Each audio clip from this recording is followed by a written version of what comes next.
好，现在卡不卡了？现在我用我用流量了，我都开始。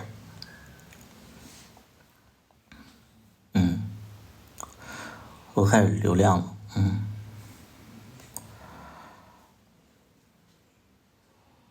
没声了。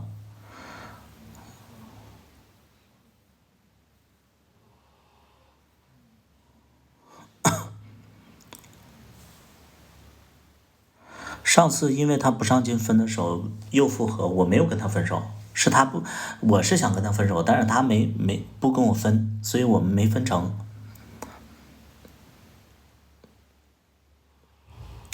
还有什么来反驳我的？就是听了我讲整体的事儿了之后来反驳我，就是刚才站在小大夫那边来讨伐我的人，现在继续讨伐我来。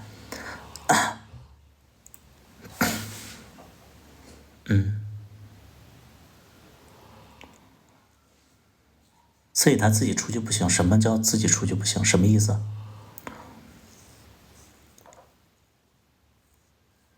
什么意思？我没懂。他自己出去不行，来讨伐我的，赶紧！还有什么没听懂的？那个叫任叔叔的，来，出来。嗯，那个就是小大夫的那帮来讨伐我的，赶紧出来，来。啊，那个叫任叔叔的还在不在？我知道你在。嗯。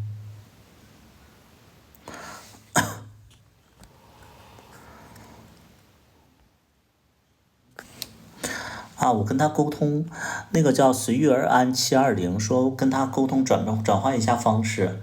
我俩在一起2年多了，我要怎么转换方式？我要跟他说，我要跟他，我告诉你，你们想这些东西，但凡你们能想到的，我都试过了，软的也来了，硬的也来了，来硬的是最好用的，但是好那么几天儿。好那么几天儿，软的根本就不行，硬的就是好那么几天儿。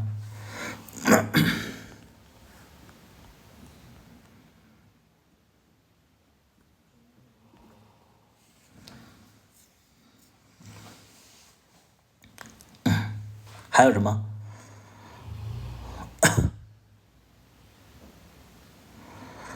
你说他惰性很重，你觉得他对你的感情有惰性吗？有惰性。那你为什么不放手？有感情。还有什么来反驳的？刚才就是，刚才那个就是人太多了，你们可以一点一点。小大夫是来跟土豆谈恋爱的，关键我们在一起已经2年多了。远方的肥肥，你说的这个我非常认同，因为我现在也是明白这一点。他完完全全就是沉浸在恋爱的状态里边，但是我们在一起已经2年多了。现在不是说2年之后的感情不能像你们想象的那种，就是还在谈恋爱的状态。2年的感情。在一起生活了2年，现在要负责彼此的生活，要负责生计的问题，能明白吗？就是小大夫这个就是你说的非常准。你站在小大夫的角度，我觉得你分析的比较准。就是他25岁，他可能还会觉得说，我就是跟你谈恋爱的，但是他一直都不知道现在是谁在负重前行。他一直都说跟我谈恋爱，他一直都说爱我，但是爱我，我现在每个月几万块钱的贷款，我不要求他跟我还，但是我在无力的时候，我想有一个人帮我交一个月水费电费几百块，他都做不到，因为他没钱。所以这是爱吗？他一直都说我爱你，所以我跟你分不开，我觉得特别可笑。我觉得特别可笑。爱是什么？爱是我要为你去承担一些生活的重担，和哪怕是一点情绪价值都可以。是这样的。你们可以抖音带货，他自己不愿意呀。我们计划的就是抖音带货，他不愿意呀，对吧？他不愿意呀。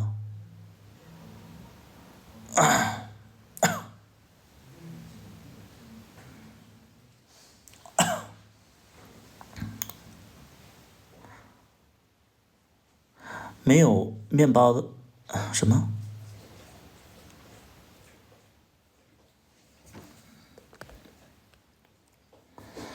其实社会上找一个真心喜欢你的人也不容易，不会，这是你这句话就是废话。来，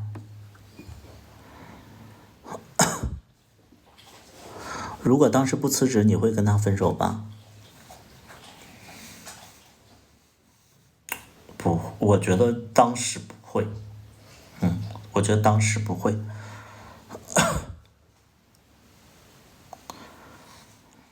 当时应该不会，就是我觉得现在我其实我真的想跟他分手。嗯，我现在我真的想跟他分手。当然我不知道会不会分，但是我希望就是说，就是如果说我跟他分手之后，他能努力起来，我也能过得更好一点儿，未来有机会能复合，那也就是哎呀，不说这些恶心的话，就是说现在我真的是我没有办法，就很累，我很累。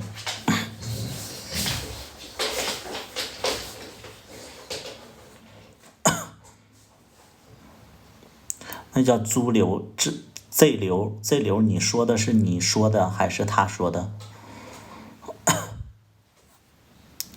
他是不是因为这个是你说的还是他说的？他是不是因为害羞所以不愿意做自媒体？我不管你愿意，你是因为什么不做自媒体的？你当时辞职是跟我说要跟我一起做自媒体，结果不做，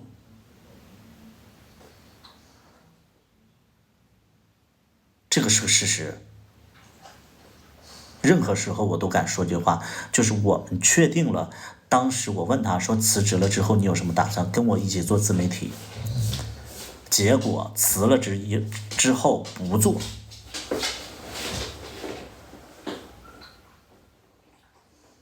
我怎么劝他，怎么去逼他，怎么推他，他都不做。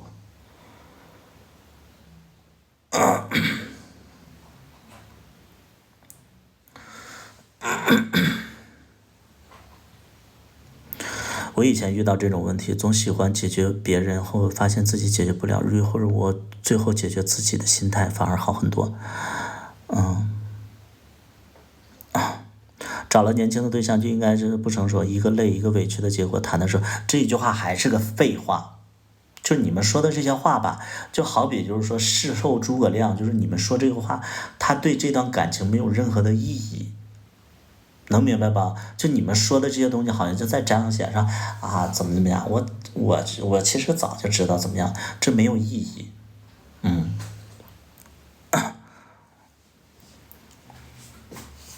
挣多挣少有个班上，不是有个班上，现在已经不是说有个班上了，就是他的生活节奏已经跟我完全不一样了。那我们现在已经会出现了很多的偏差了，然后他又不跟着我走，说他也不听，然后呢，还觉得我强势，那未来肯定会散。啊、你希望他一个月收入多少及格？我希望他是一个月多少及格？麻烦你们能不能看懂我的直播在说什么啊？你们能不能听懂我的直播在说什么？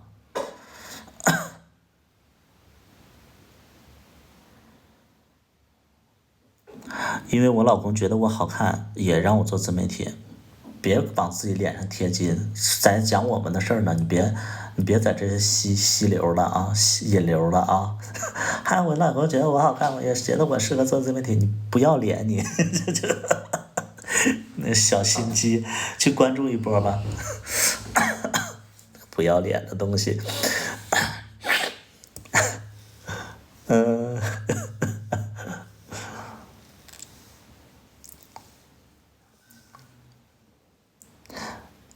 我经常跟他提分手。我已经跟他提过，就这几个月我提的比较频繁，我就是觉得累。图图，你就是不爱了吧？你这个老油条，我不爱他，就是我不爱他，我完完全全可以跟他分手。对，我都没有必要在这块废话了。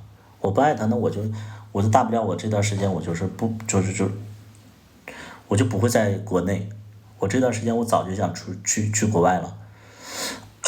我一直都想去日本，因为我现在有一个好朋友，他心情特别不好，我想跟他一起去那个散散心。我一个特别好的一个朋友，他感情上也出了问题，所以我就一直想陪他去散散心，因为他这个事情比较严重。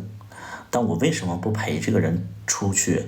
其实就是因为小大夫，因为我们现在，小大夫手里一分钱都没有。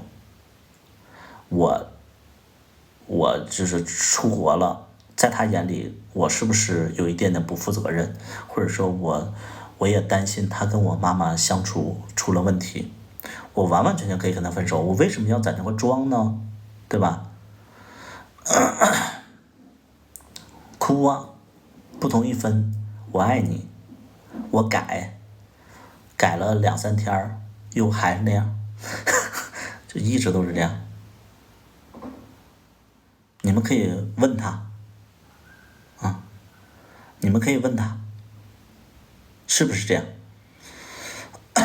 你们就是现在，如果他还在直播的话，来去问他是不是这样。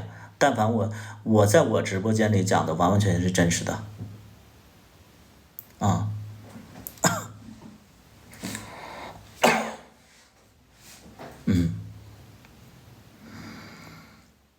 这次要真正结束了，我不知道，我不知道，不想，我是不想跟他处了。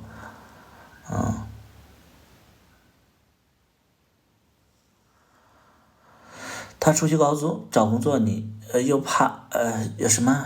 又怕他，你又怕他被诱惑。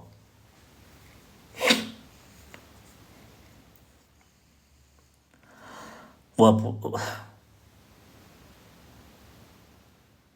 我不是我说句特别残忍的话，我能说一句特别残忍的话吗？就是我觉得你什么他出去找工作，然后我怕他被那个什么什么诱惑之类的，你但凡你说出这句话的人，我就说一句非常直白的话。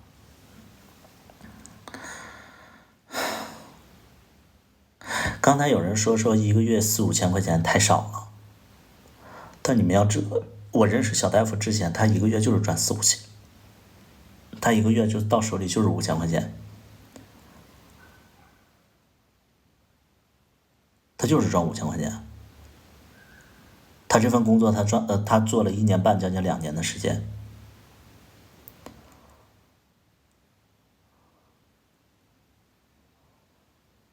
所以你们真的觉得他那份工作就很优秀吗？你们觉得在这儿工作就是让他受委屈了吗？这份工作我就说白了，他那个时候工作一个月剩底下就5000块钱在深圳，然后他每个月还要吃住行，他每个月剩到手里不到2000块钱。现在他在别墅区里边，他首先吃住不用操心，然后又守家待地的，一个月能四五千块钱，他可能攒的要比之前还要多。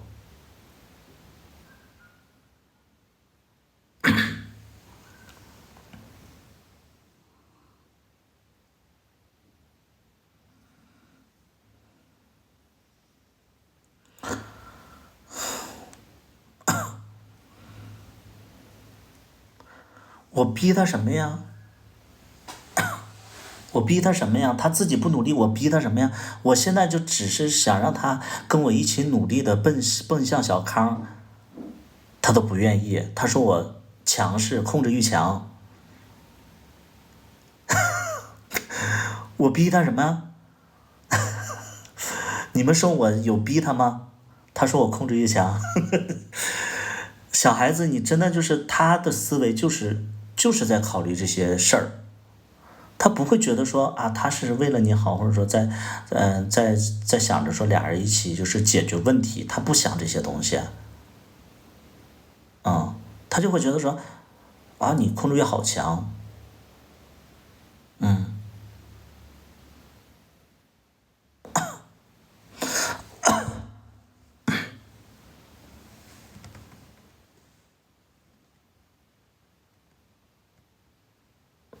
让他考个证，他考呢？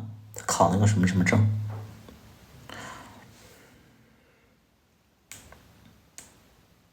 我很累。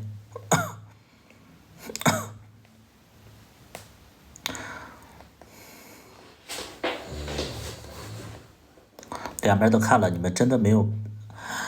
不是，你们但凡看他直播间，你们就会觉得说他说的都非常浅。他说的是，他说的不涉及到生活，他没有涉及到压力。你们但凡你们看了他的直播，你们就会有这种感觉。你们看了吗？你们有没有听他说的东西？他有没有说到？对呀，他都没有说到重心。他没有说到，就是说，你们就到他直播间，你们就问他一句话：你那么爱百里屠夫，他这么多压力贷款，你有想着帮他还过吗？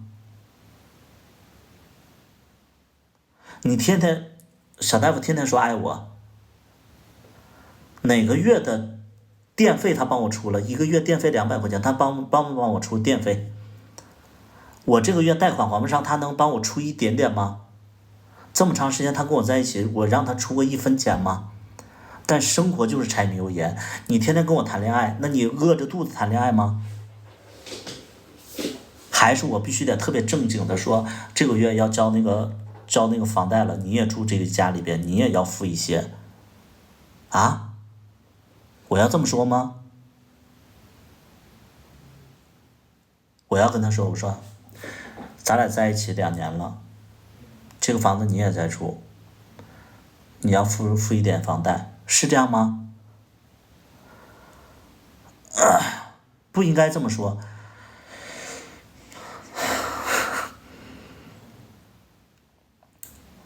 我做不到，我做不到啊！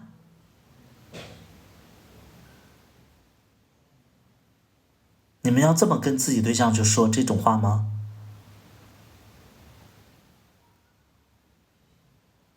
啊？外边的世界谈恋爱是这样的？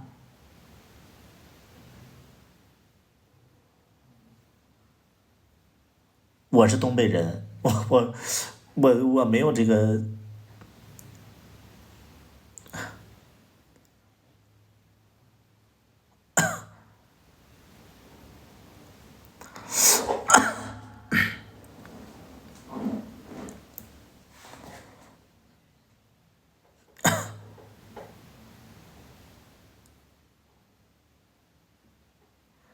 那他从8月份一直到现在，他没有工作，没有收入，那我怎么办呢？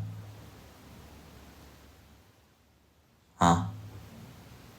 你们就回答我这个问题。那8月份一直到现在，那他一直没工作，那我难道我就是怎么着？我就要啊，生要啊，让他从家里拿呀，让他回家，那回家不就分了吗？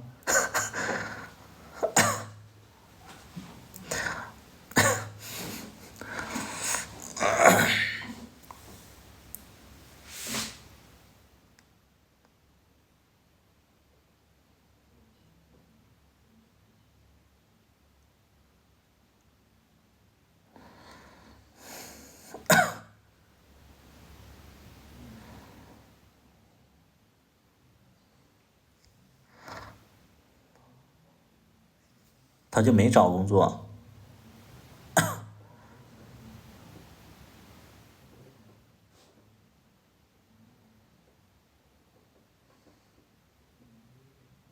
我不想搞得这么尴尬。我说实在，我不想搞得这么尴尬，我就会觉得说，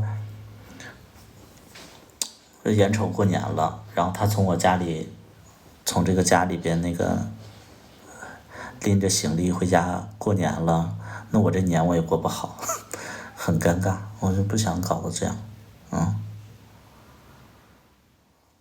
在一起待腻了。李小帅，你这个脑子呀，我相信你高考你应该考了200多分儿。你语文一定就是都没答卷儿，你语文你应该都看不懂字。嗯。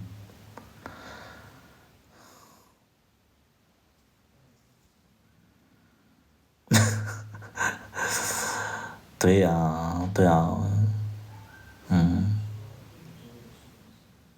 和网友说没用，哎呀，我就是跟大家就抱怨抱怨。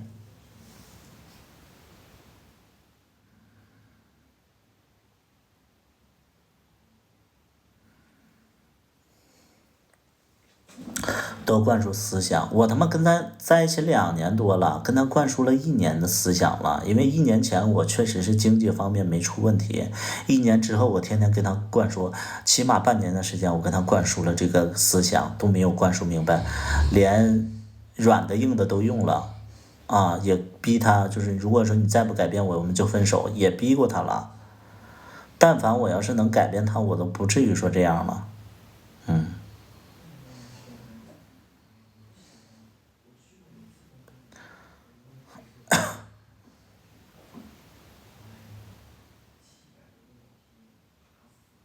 对，改变不了，所以我就觉得，哎，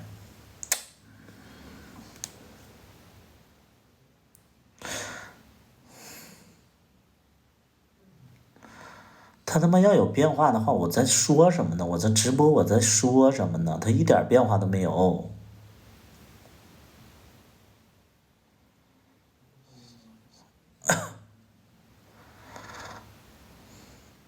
他在家里打扫卫生、洗衣做饭，是打扫卫生、洗衣做饭，那他的收入呢？他的收入从哪来呀？那他是不是一辈子又是跟着我，然后他又是买不上房呢？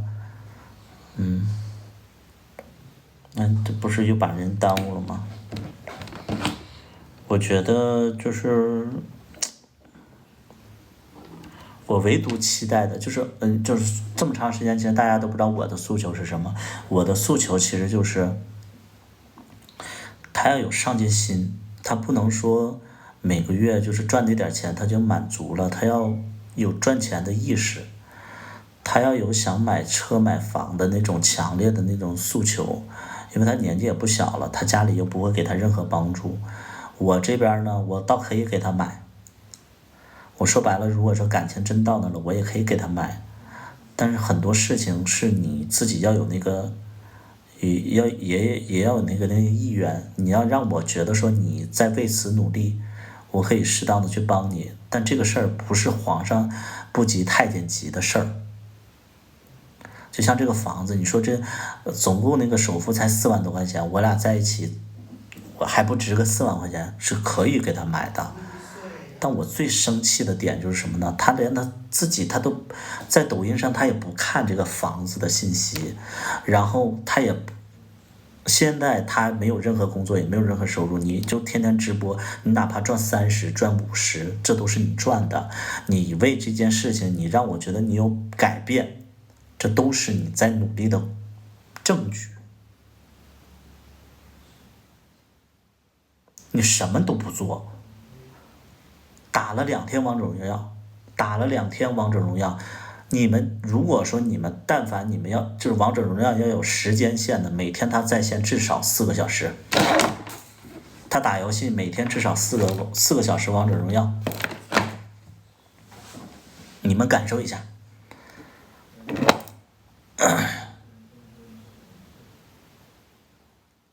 感受一下，就每天4个小时。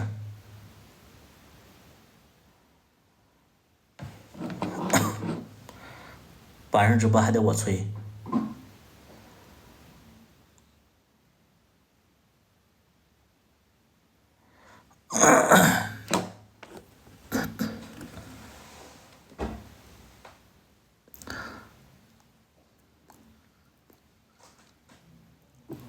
这有多少个人舔白里？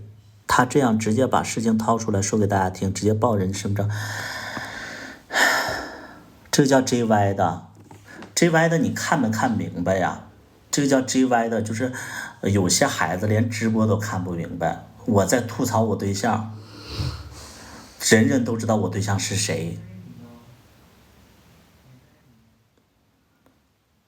什么报什么身份证号，你但凡你要是，哎呦我的妈，你在说什么呢？那叫 JY 的，你在吐槽什么？你知不知道你在吐槽什么？这是我跟我对象闹别扭，然后我俩互相在吐槽。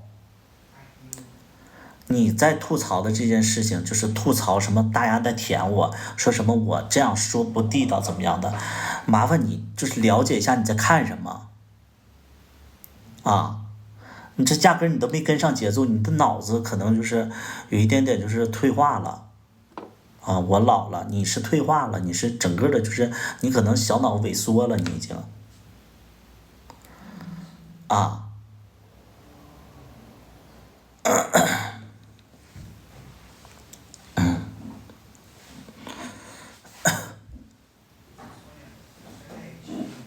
还什么啊？我直接报人身份证号，哎呦我的妈呀！这有些孩子就是你的，你看直播你真的看不明白吗？你看了这么长时间，我记得我直播你一直在看呢，就是今天，哎妈，这孩子就是真的是人话都听不懂。对呀，你这个真的是，这真的是不，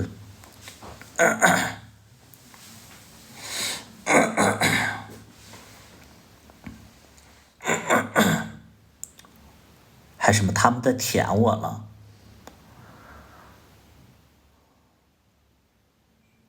你要看不惯我，你就直接说看不惯我，你别说别人在舔我啊。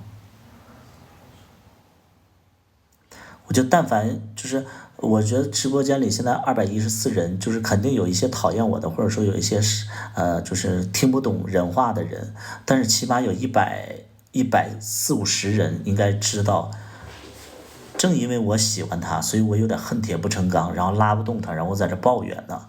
我希望他就是能够努力上进一点，然后按照我的步伐去走。不是说我强势，但凡他要是上进，或者说有自己的方向，或者说他有很强的能力的话，我也可以听他的。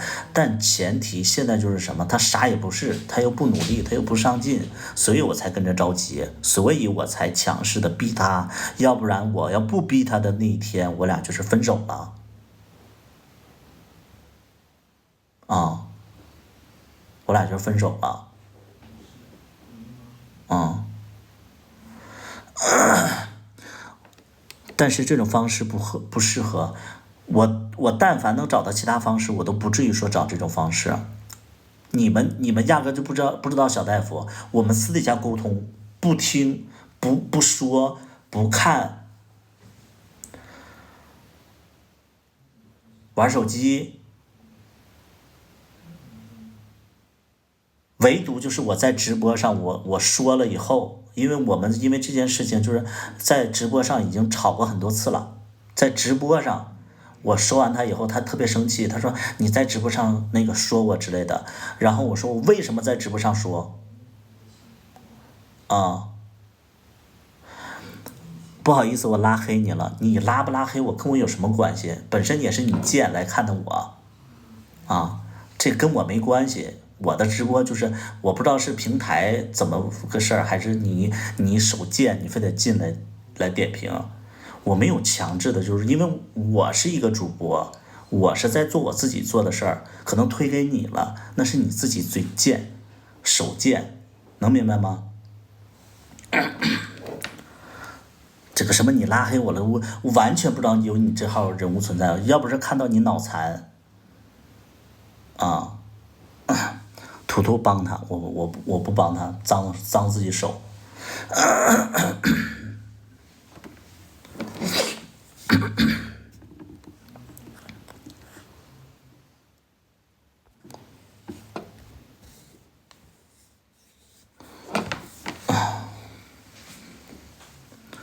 还什么平台推给你了啊？还有你拍的什么东西，我就发现这帮人就是，哎呦我的妈呀！你说不好看，那你怎么舔着脸全看完了？我就真的挺好奇的，怎么看都尴尬，那你怎么都看了呢？啊？那你自己拍不出什么东西来，你自己长得像个鬼一样，完了脑子还不好，哎呀妈，还来吐槽我们。你但凡你要是有点本事的话，你都不至于说在这块丢人现眼。孩子，这还叫个 ZY？你是中国名已经放不下你了吗？啊，你什么东西啊？你在这块点评，你有什么作品？你生活上是一个小垃圾，所以在网络上当那个键盘侠，能明白吗？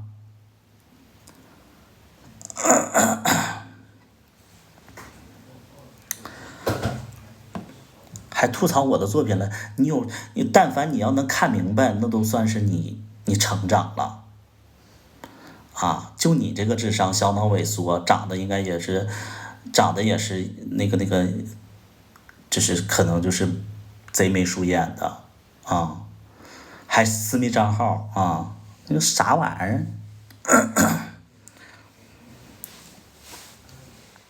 在这块，你真的你就是自己自己要是不争气呀，哎呀我的天呐，33岁了，你33岁你还在这块当键盘侠呢，你是啥也不是，你这辈子你就是这回事儿了啊！赶紧买点那个保险什么的，你这种性格的话，你可能就是未来可能会，一人出保，全家受益啊！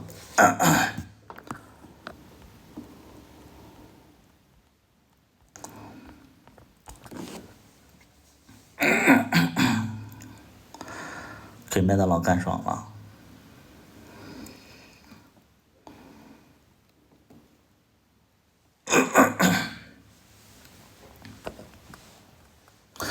想要自己上进班的二，愁得慌。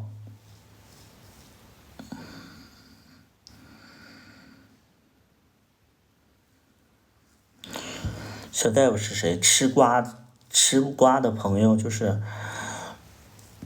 他，小大夫是我对象，你就搜，算了，我好像是在介绍他一样。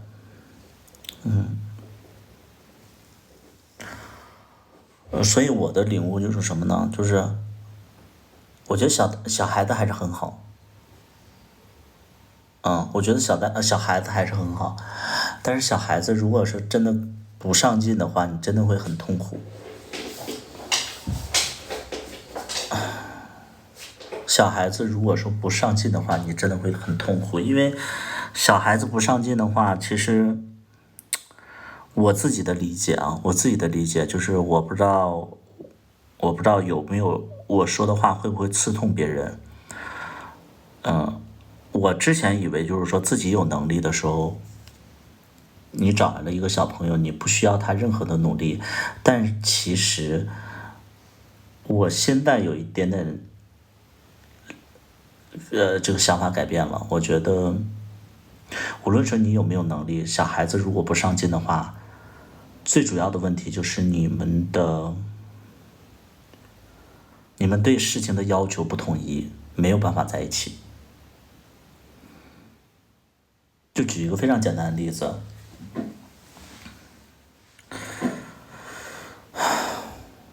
我有很多的朋友和应酬，我几乎不愿意带着小大夫。小大夫有的时候就说：“哎，你为什么不带着我？”我带他几次，我会觉得他一句话不说，然后朋友之间还爱开玩笑，可能就是当着小大夫面就会说一些开玩笑的话。我觉得他不适合这种场合，包括就是很多东西我跟他说，他不相信，他只有就是在应酬那个状态里边，他才知道啊，原来我的生活是这样的。他逐渐的会觉得说，我们其实生活的那种状态完全是不一样的，但这也改变不了他，所以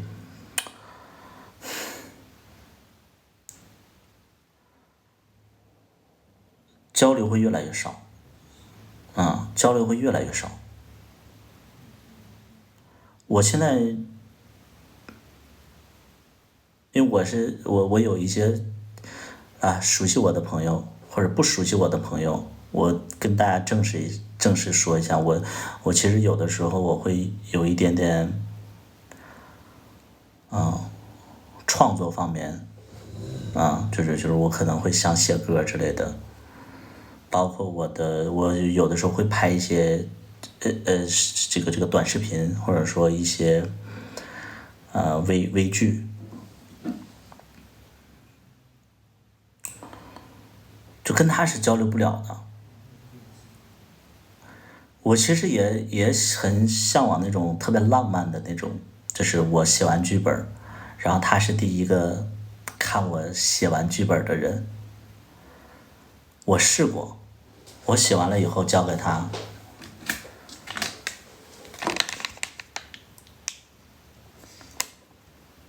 写的怎么样？挺好的。没了，这挺好的呀。就这样，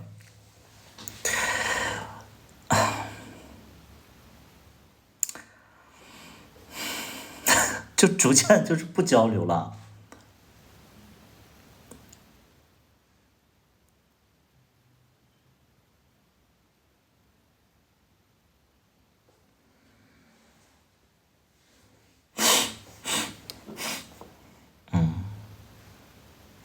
你心中的这种人这么契合，不好找。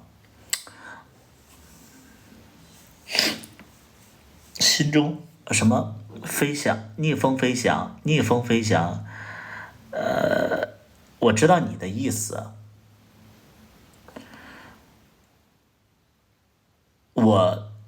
但是你不明白我的意思。什么意思呢？就是我没有希望他给我一些说什么意见呢，或者说赞美啊，或者怎么样的，没有。我相反，我会觉得说，你对一件事情，你一定会有自己的观点，或者说你跟着自己的对象之间，你肯定要表达自己。我不是因为这是我的作品，他不表达而生气，或者说而失望。我是在失望的点是他连自己对象，他对待很多事情的看法，他也不表达。这回你们能明白吗？就是我刚才这件事情的点，不是在于说这是我的作品，我希望他来看，希望他给我一些意见，或者说他来赞美我，不是因为这是我的作品，是我期待的是什么？就一件事情，比如说我们看了其他人的电影，看了一幅画，听了一首歌，我能希望就是说他能有想法，有交流。这回能听懂吗？他是一个对待什么事儿不交流、没有想法的一个人，包括对生活的状态，所以就逐渐的就养成了就是什么事儿都是我自己的事儿。他觉得我强势，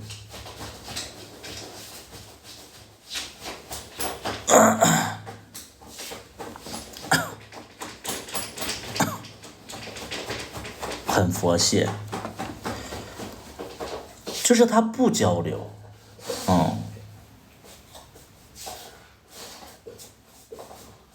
他对很多事情他没有观点，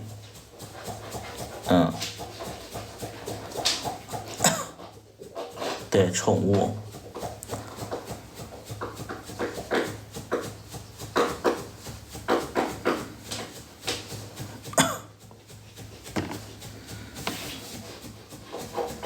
所以就是说你跟他去规划未来啊，什么未来就是什么各种方向啊，他是不会给你任何反馈的。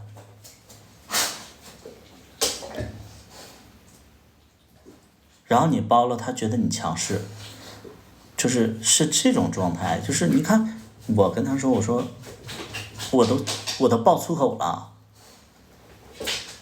我说那个你都得努力呀，我说你买房子呀，你得努力呀，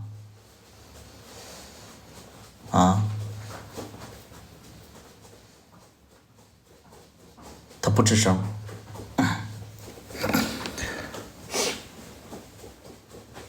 都在直播有点吓人，有什么吓人的？有什么吓人的？我觉得，哎呀，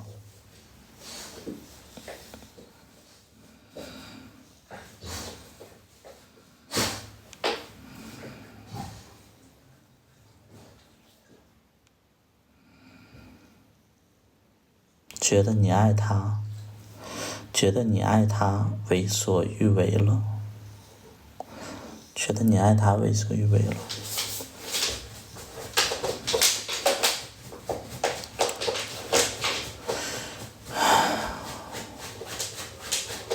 你当时为什么爱他？什么？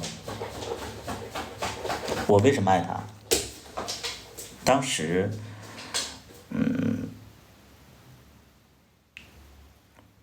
当时其实就是一个很直白的来讲的话，其实就是彼此，就觉得对方挺好的吧，但是可能他会多一点喜欢我多一点，然后我那段时间又忙，然后也没有深入的去了解彼此，对，但是就觉得说相处起来还算是融洽，但那个时候感情真的没有多深。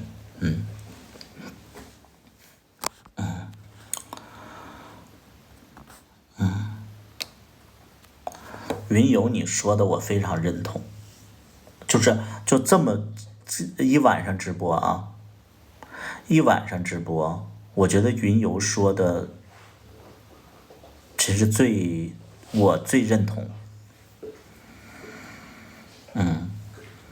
就是我也是有这种感觉，就是其实是我自己对很多事情要求太高了。云游就是对，就是我觉得他觉得我对很多事情要求太高了，就像我一直都，我身边的人有在跟我说，哎，你真的不闲着，我就给大家罗列，就是那个罗列，就是我在做什么。我跟大家说一下，就是这么多年我在做什么，你们就知道，其实是我这个人可能逼自己逼得太狠了。我2015年的时候，我接触了直播。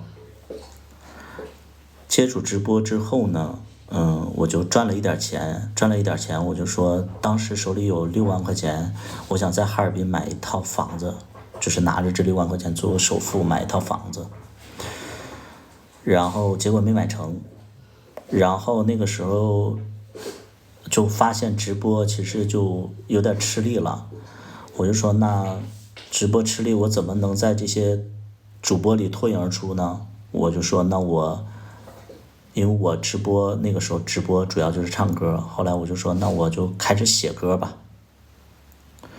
然后我就逼自己写歌，我就完全没有学过乐理，没有学过声乐，然后没有学过写歌，我就开始写旋律，然后我就通过各种方式，我就知道怎么去找编曲老师，找录音棚，然后就一步一步的都是孤身一人。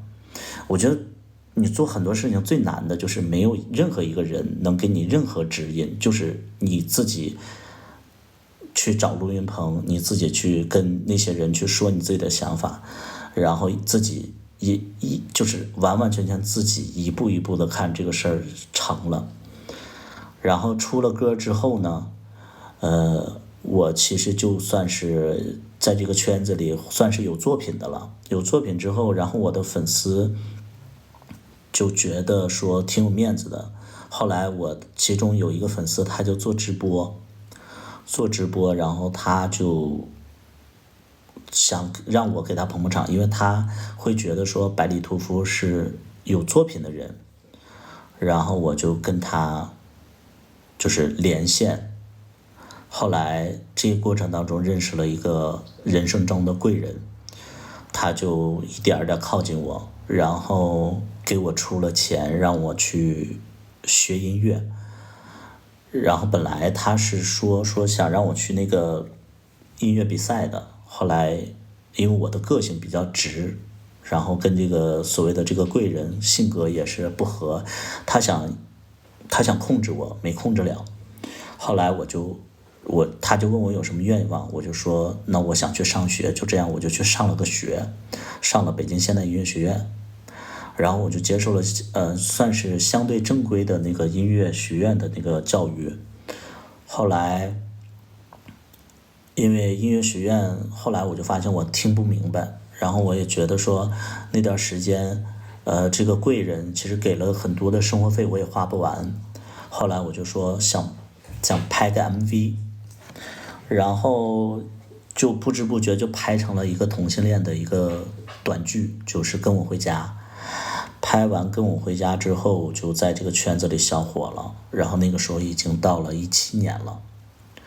然后18年的时候，我就开始就是保持每个月发行一首歌，每个月都是逼自己写一首歌。所以那18年到19年，其实就是我就是几乎每个月都出一个作品。所以就是现在有20多个原创音乐。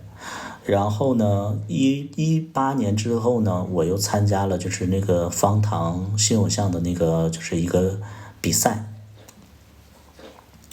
然后就算是全国进行那个全国的评委老师，然后就跟着全场走，然后直到了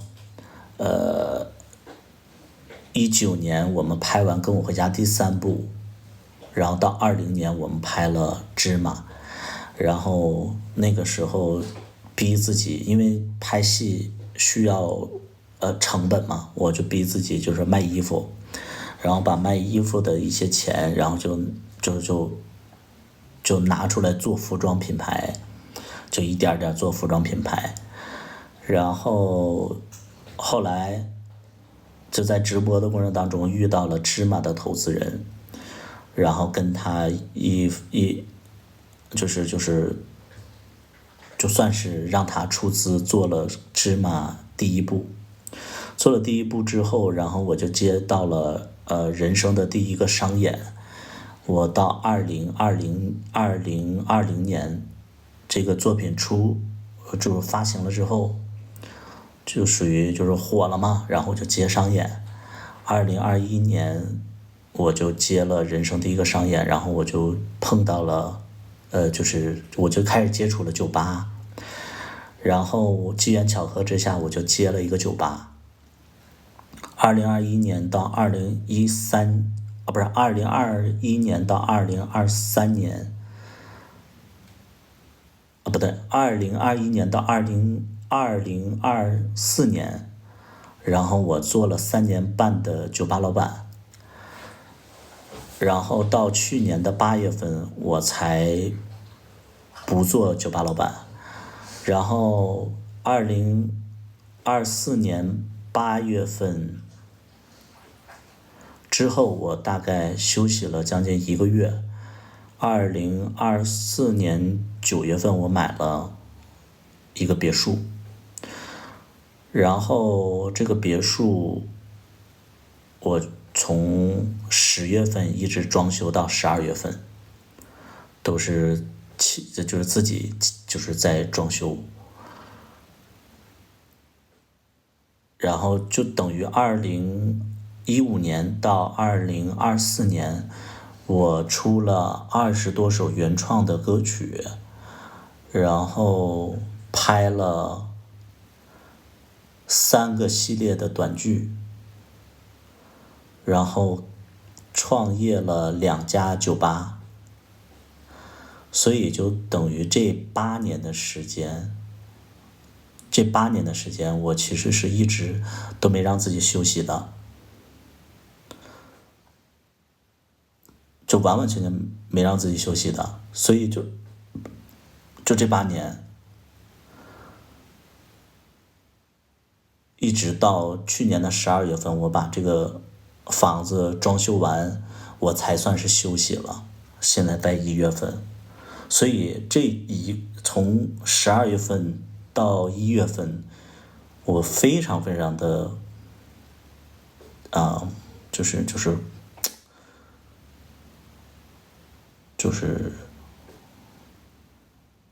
心里是焦灼的一个状态，因为好像自己有很多的事情要去做，而且我是闲不住的人，我是闲不住的人。我希望就是不管这个结果是怎么样，但是我好像每一年都有成绩。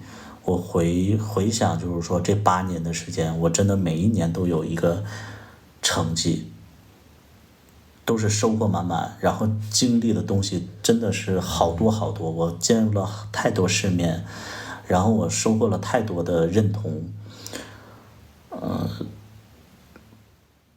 但是现在我就会就是恐慌焦虑，所以小大夫可能不理解，就是他可能会觉得说，就是我为什么就是这么急躁？就像你们说的，其实从根本上来讲的话，就是我对很多事情要求太高了，我对自己的发展和规划一直在严格去要求自己，包括我现在对明年的规划，我也是明年我要赚够150万，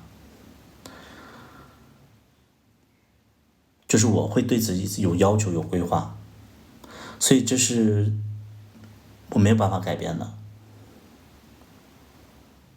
所以小戴不理解，不理解，因为我现在压力就是很大，因为我现在有房贷车贷，还没说呢，就是我通过直播也好，包括拍戏也好，我从15年到24年，我买了3个房子，4辆车，然后现在手里只有2个房子，1辆车，所以就是虽然说都是贷款买的，但是我真的对自己要求其实很高的，我对自己就是特别狠，就你们不懂这种感觉，就是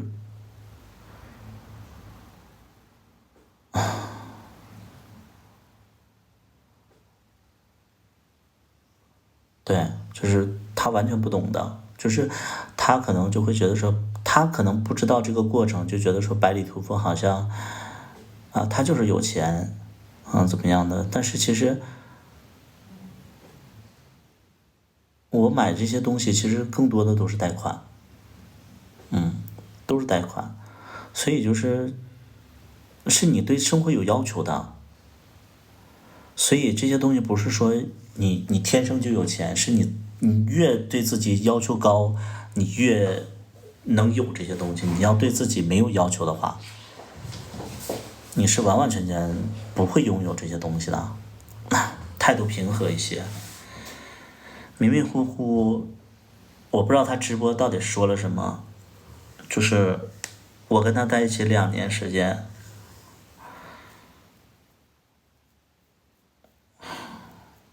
我对他什么平和之类的，你觉得我可能不对他平和吗？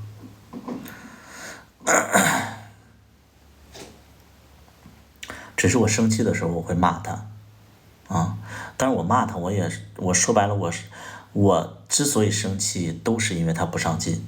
但凡我们生气了，都是他不上进，出去瞎混。你自己问问他是不是这么回事？可能你们觉得他已经很好了，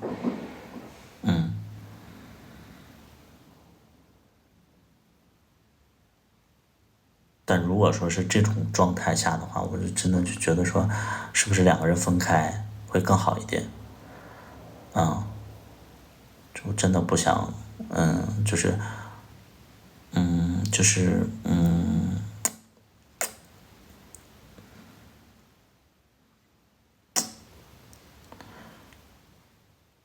我觉得何必呢？就是真的就真心会觉得说，就是何必呢？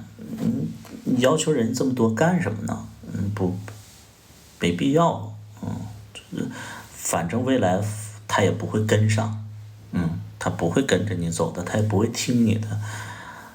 就是让彼此心就是稍微，就是轻松一点感觉心里已经有答案了。我还是那个观点，我觉得我已经看到未来了，但现在是什么时候，我不知道。对，我已经看到未来了，但什么时候我真的我不知道什么时候，可能就是因为我就是上一次分手，我也跟小大夫说了，我说如果说有一天你真的觉得累了，你一定告诉我。我说我一直都很累，我是这么跟他说的。我说如果有一天你觉得你很累的话，你一定告诉我，因为我已经很累，我累了很久了。就是这样。我觉得没有意义，就是有代沟。就是有代沟，你这个没办法。对，是这样的。被保护过的我，就是你说的，就是我特别能懂。原本其实就是我想带着他，他也同意了，但后来他没有这么去做，所以就是那我其实就明白。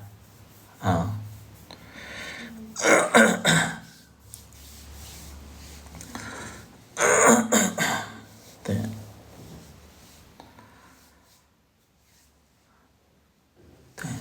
我觉得太正常了，就这样吧。但我只能说，就这段感情我其实尽力了。我真的尽力了。就是你们但凡看了我这2年的直播，你们就我觉得我尽力了。我觉得我尽力了。就是如果有一天真的结果不好的话，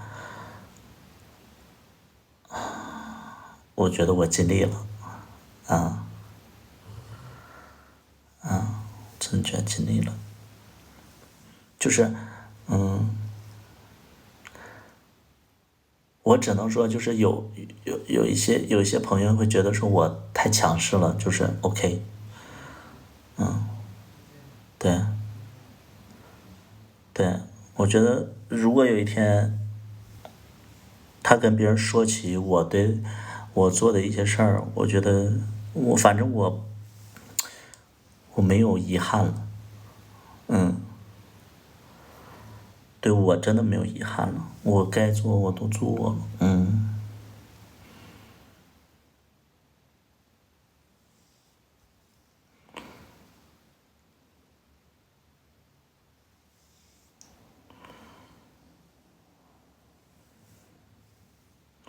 如果说他这2天跟我分手的话，我一定会去国外溜达溜达。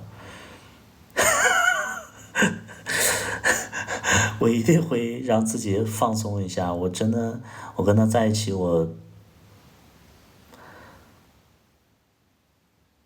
跟他在一起，我好像就是都舍不得花钱的那种。但是他都不懂。我觉得，反正这些年我没买过东西了都。我觉得，反正我觉得何必呢？就是你跟他在一起，反而我觉得我被消耗了。对，我跟他在一起，我觉得我一直在被消耗。就我不知道你们是什么感觉，就是我觉得我一直在被消耗，就是我没有获得。我真的，我跟他在一起，可能幸福是有，但是那些东西我没有获得，我觉得这几年我一直都被拖得死死的，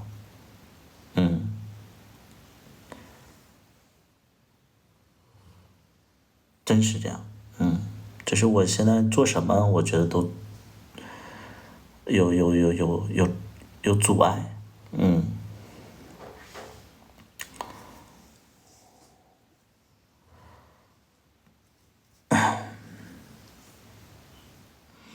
那是因为大男子主义掌控欲太过了。比如呢，石小雨，你说一说，你说大男子主义掌控欲太过了，你觉得是什么掌控欲太过了？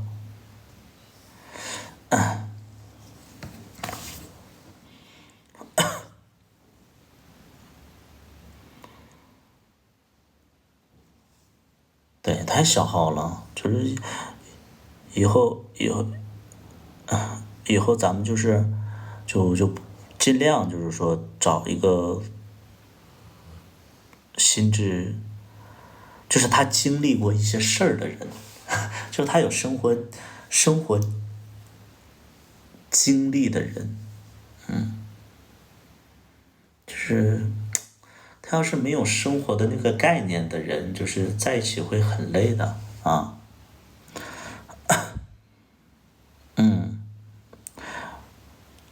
为什么出去一晚就是偷？为什么出去一晚就是偷？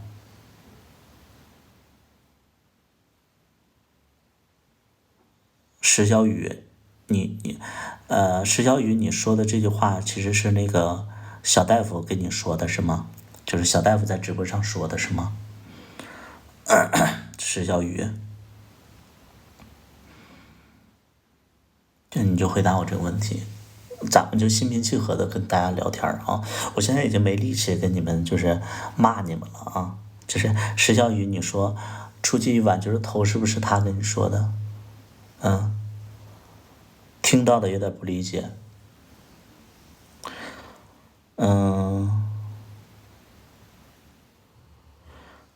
首先第一点，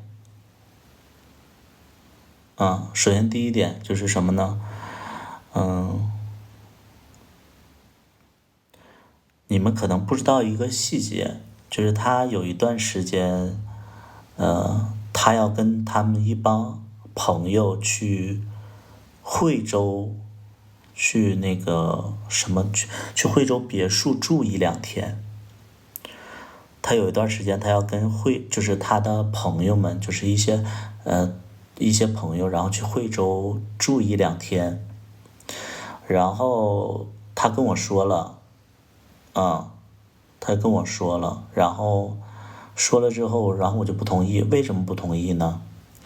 因为那段时间我不知道你们知不知道，我不知道我觉得广州的人广东的人应该听说过，那段时间流行就是抖音上也在传，或者说就是微信上也在传，就是有一帮小孩儿，然后组织全碰那群的，有一帮小孩组织群啊，就是惠州这帮人，对，还被抓了，对，然后好像就是发生在惠州，然后我就不让他去，不一定是他们这帮人，但是确实就是发生在惠州的，这回你们能明白吗？对，所以我就不让他去，然后他就特别大的反应，他就特别大的反应。他说啊，那个我这帮朋友都不是这样的人。我说你这帮朋友不是，但是可能你的朋友会带一个朋友，这个朋友你就不知道他是什么的由来，什么出身，他是不是有这方面的癖好。所以就是我就不让他出去啊。这个事情我解释清楚了吗？解释清楚的请扣一，解释清楚的请扣一来。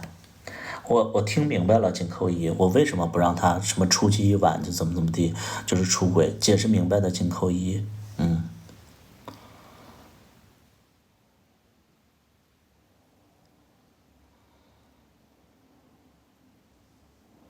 嗯。第二点呢，就是近期他如果说出去的话，我其实也是不同意他出去的。为什么？我跟大家说一下，就是近期他要出去，比如说他近期要去奶奶家的话，就是我也不让他出去。为什么呢？说的很直白一点，很直白一点，因为他现在没有任何的收入，他现在之所以就是每天还能来回的跑，因为我不给他钱，因为我也没钱，我每个月几万块钱的房贷，我没有钱给他。他之所以每周还能回去见他所谓的，我也不知道他是见家人还是出去玩儿，我不知道，因为他出去了，我怎么会知道呢？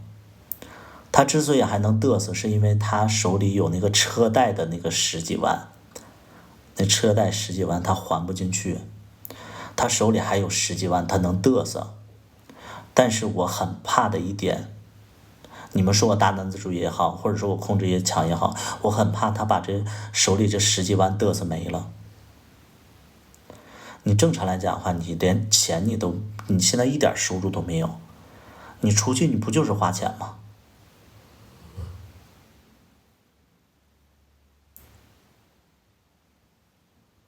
你出去你不就是花钱吗？你花钱，你花的就是十几万的钱。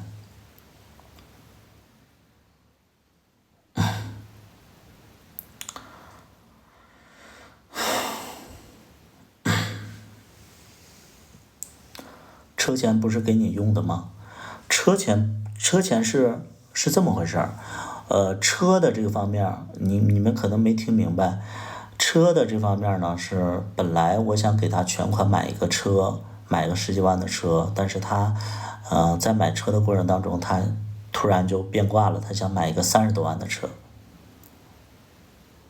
他要买个30多万的车，那我就准备了十几万，所以我就给他付了个首付，他贷款贷了15万左右，16万，他贷款贷了16万，啊，然后就这样，他买了一个30多万的车，后来他把工作辞了，要跟我一起做自媒体，然后我说那你就把那个车卖掉吧，因为你也不工作了，你说你，就是也不工作，你天天买个车，然后还要养车，然后还天天就是24、25岁你嘚瑟开车到处玩儿也不太好。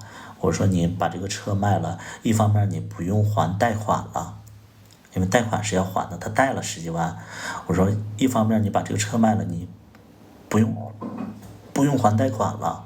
第二点呢，你卖了车之后呢，因为那个时候我已经没钱了，你卖了车之后，就是除了他这个车贷的这个钱，他还能剩个8万块钱左右。我说这8万块钱咱俩用来生活，并没有说像网上那种，就是说我付不起那个员工的费用了，所以我急于让他卖车去还员工的费用，不是，那个是网络的那个文案，就等于就是说，他这个车卖掉以后16万他自己拿着，他要还车贷，但是我们他拿到这16万之后，我们才知道这个16万现在是不能还进去的，因为你买车办车贷的话，会有一个协议，就是你3年之内，2年之内好像你不能提前还，所以这个钱一直在他手里边，对，一直在他手里边，所以就是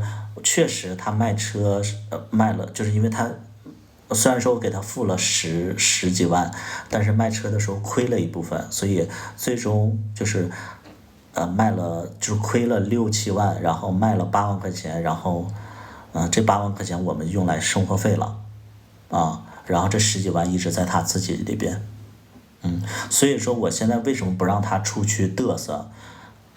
表面上是我确实也恐爱，这是第一点。第二点呢，我很担心他嘚瑟，因为我现在没有钱给他，他每周他要出去嘚瑟一圈，我也不知道他是真回家，还是真看病，还是真怎么着。但是因为他出去，我不知道他去哪儿了，所以我就很担心他这点钱花光了。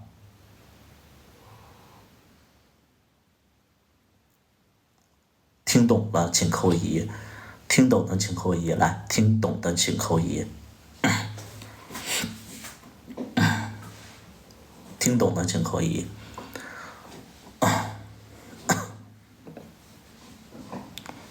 对，他经常会说什么，对，这种搞个定位，你就说搞定位，他去这个位置，你知道是干什么吗？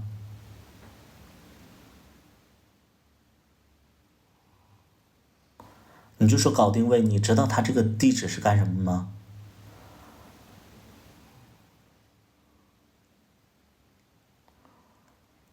我们之前搞过定位，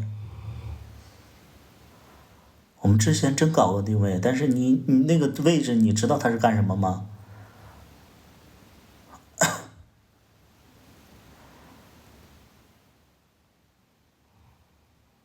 每到一个地方，你觉得感情处到那种状态，而且这是我命令他打视频，这在他眼里是不是又是一种强势，又是一种控制欲啊？这是不是又是一种控制欲啊？啊，这是不是又是一种控制欲？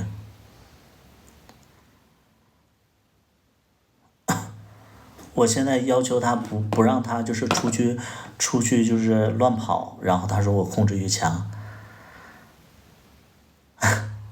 我还要怎么说呢？就是你们所有对我，就是你们如果说就是在他那边听到了任何的东西，你们都可以跟我说呀，啊，你们都可以来问我，你们觉得我说的在不在理？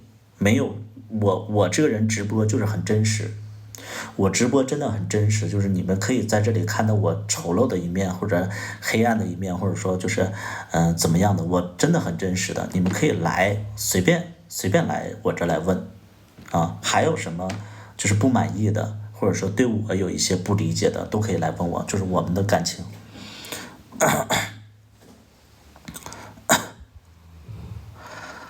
他和你在一起承诺了什么？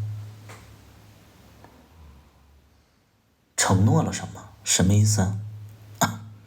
他之前工作好好的，是你把他叫过来的。林小帅，这是他跟你说的吗？还是你的理解？林小帅，这是他跟你说的，是你在他直播间看到的，还是你单纯对我有意见？他直播间说的。好，他直播间说的，我给大家正式的就是解释一下整体的过程啊。我觉得不一定是他说的，但这可能说是你听到了以后你自己理解的。原因是这样，当时呢，他自己没说，是不是啊？我觉得他不会说的，他不可能说这种情况。但是事实我要跟大家说一下，就因为有一些带节奏的人，咱们就是索性就说明白。当时我跟他认识的时候，他确实是在医院里工作，没问题。他在医院里做行政工作，然后行政工作大概的意思就是什么呢？他不是某个科室的医生，不是说所谓的外科医生，或者说骨科医生，或者说心脏医生，他不是这种医生，他是属于医院的后勤工作。一般做这种工作的都是那种就是属于已婚的妇女，然后就是每个月就是4、5千块钱，在深圳4、5千块钱，然后就是有一份工作，而且是个体面的工作，但是不做什么。这份工作就是4、5千，就是去除保险，五险一金大概就4、5千的工资，然后每天就是在办公室里坐着，然后做一些协调的工作，我的理解啊，然后就这样，然后他每个月就到他手里就是5千块钱吧，因为具体我也不知道真的到他手里是多少，因为我也没关注过，我也不方便去，因为毕竟我年纪大嘛，我不可能关注我对象一个月到底挣多少钱，反正他跟我说一个月4、5千块钱。在这种情况下，他工作了1年半，结果这个工作呢也没有涨工资，也没有太高的那个晋升空间。他也不是学医的，他家里有亲戚在医院里上班，所以就属于通过一些关系，然后他自己也考试，就这么进去的。所以这个基本情况我说明白了啊。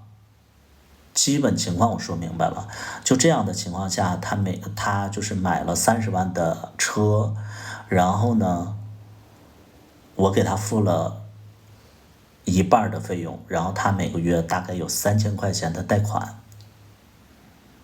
车贷，他每个月赚5000块钱，他有3000块钱的车贷，所以他每个月还要零花钱，所以就基本上我跟他在一起，就是基本上他每个月就月光啊。然后他辞职是因为什么呢？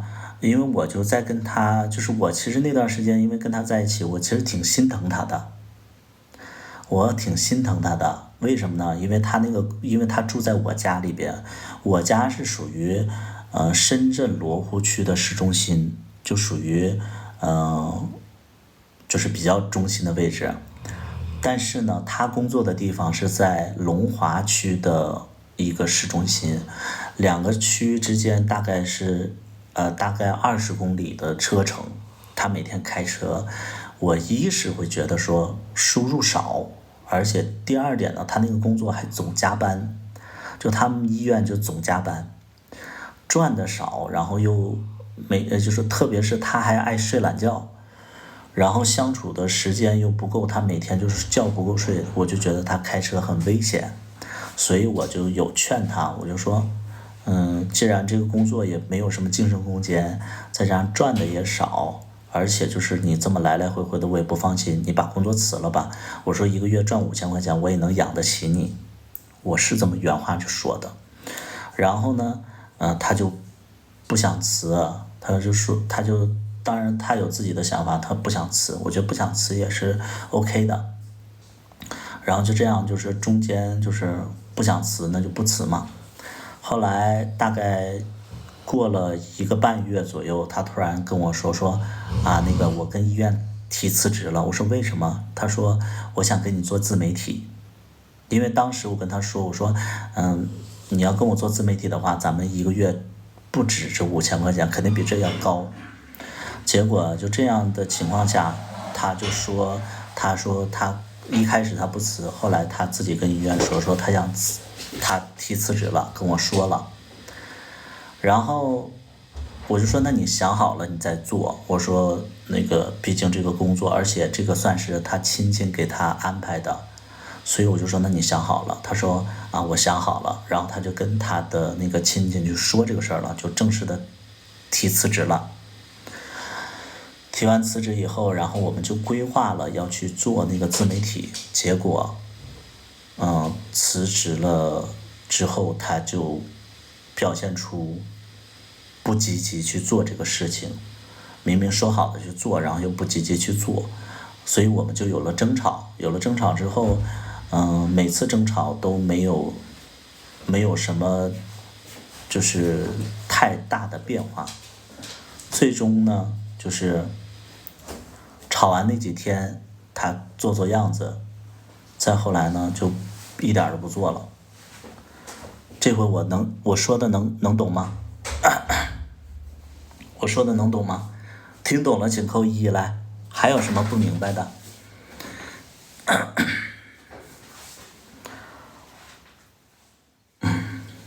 听懂了请扣1来。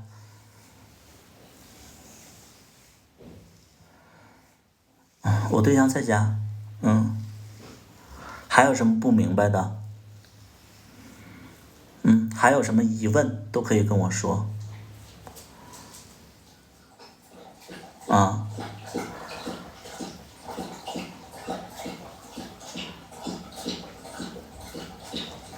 说到底，这个工作就不应该辞。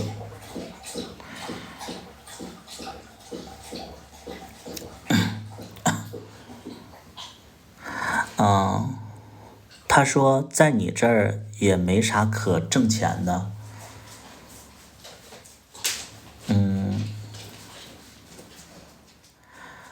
我家算是在，算是在一个别墅区，我家在一个别墅区，然后我家别墅区现在，一是别墅区里边肯定是需要管家的，这是第一点。第二点，我们家旁边是有一大片，就是好多好多的那种工厂，好多好多的工厂，就我们这一片就是工厂。他说的这个观点吧，我确实觉得说，他要在这边找工作吧，肯定都不是说像他医院的那种工作的那种舒适圈，因为我觉得他医院的工作已经让他形成了舒适圈，他可能觉得其他的工作都不如这个工作。但是你要是在工厂里边，因为他有学历，或者说他如果说经过一段时间的实习的话，我觉得他可以去选择文职，或者说去往这个文职上去发展。所以就这个东西，你要说没有工作，这不可能，这附近的人好多好多人都在这工作呀，对吧？这好多好多人都在工作。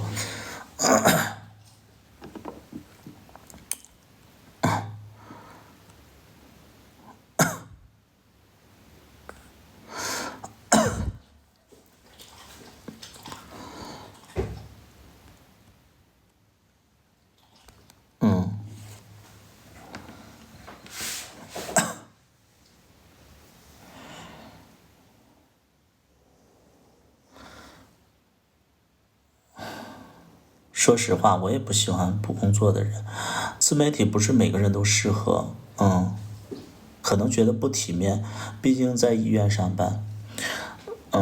我特别能懂你们的点，我特别能懂你们的点，但是你们要知道，在医院工作，这个工作首先他一个月就赚5000块钱。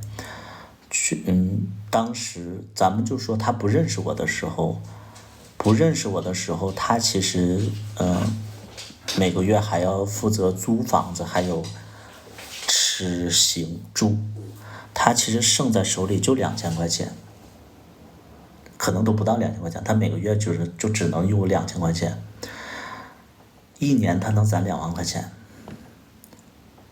，10年他能攒20万。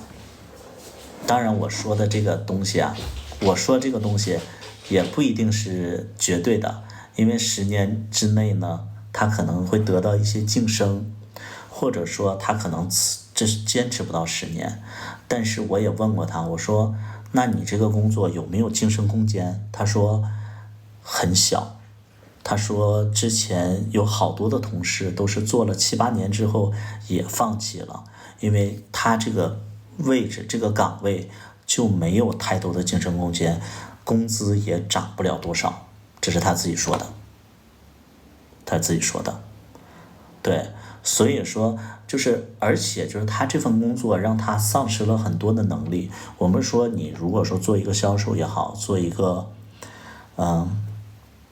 设计也好，做一个策划也好，其实你能去有很多的生活技能。但是医院的后勤工作，它其实让他丧失了好多好多东西，他的沟通能力，包括他的行动能力都变差了好多，他就是已经在这个舒适圈了。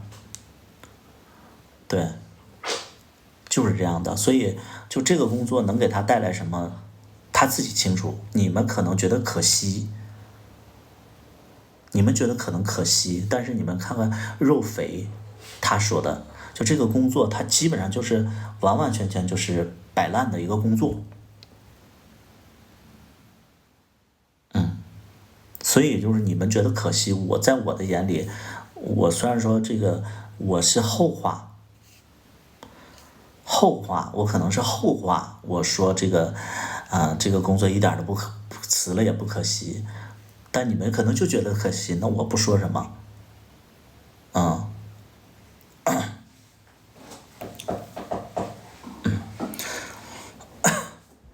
好，还有什么听不懂的？还有什么疑问要来反驳我的？就是你太想把它跟你相同的节奏了。你记住了，一对情侣啊，晨晨呐、晨晨，一对情侣，如果说不是相同的频率，不是相同的节奏，那他们走不远。而且如果说我就很好奇呀、孩子们，我就很好奇，我不知道你们在说这些话的时候，你们多大年纪？我特别希望，我特别希望有一个人能够逼我往前走，能带着我往前冲。如果说我年纪小的时候能有这么一个人能帮助我，或者说能引导我，我开心死了。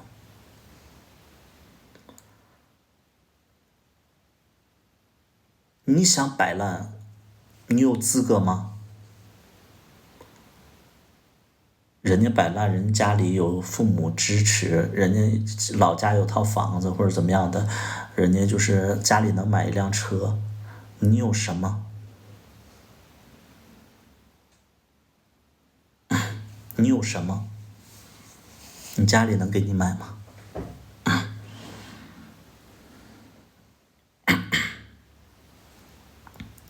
所以还有什么疑问吗？就是因为可能在，嗯，他家在龙岗买的房子还是租的，我不知道你说的他是哪个家。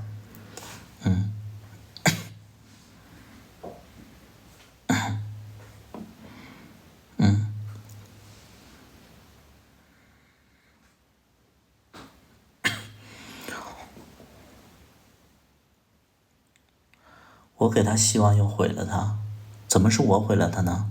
陈叔，你说你叫这个名字，我尊重你，我管你叫陈叔，我为什么是毁了他呢？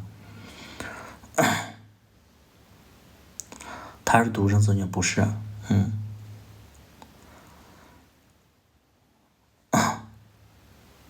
那个叫陈叔的，你说说我怎么毁了他？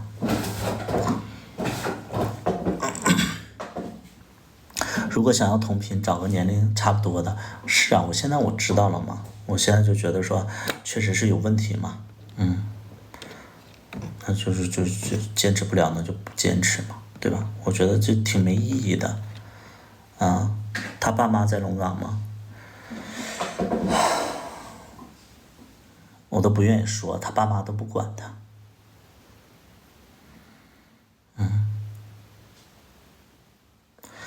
因为你不考虑他的能力赞助他买车的事儿，然后呢？我给他买车，然后呢？就是我怎么毁了他？不是，我挺好奇那个陈叔，你说的直白一点，我怎么毁了他？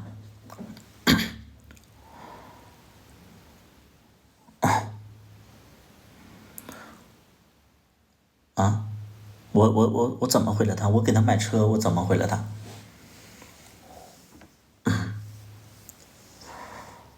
那叫陈叔的，我给他买车，我怎么毁了他？如果他爸妈有车有房，别在那块瞎分析了，他家里不管他，他没有能力搞自媒体，他不应该，你不应该让他辞职啊。他有没有能力，我哪知道啊？而且就是他如果没能力的话，他听我的话，你想想我没有这个能力吗？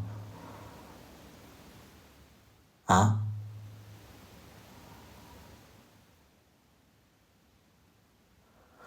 他有没有能力我不知道，而且这个是他自己，自己去辞的，跟我有什么关系？5000块钱买30万的车合适吗？你给他一半儿，然后呢？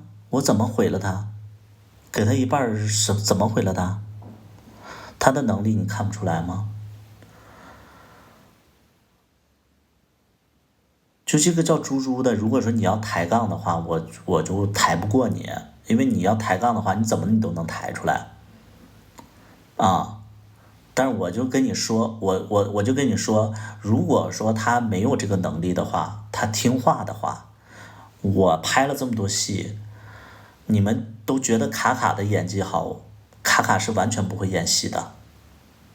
演的特别烂的一个人，你们都觉得好的话，我同样我可以把我自己对象也变成第二个，可能不及卡卡，但是可能也有卡卡的一些影子。我拍戏，我不说别的，我拍一部有一个人活，拍一个有一个人活，是不是这么个道理？他要是想做的话，他想做的话，我会去教他啊。他想做的话，我会教他。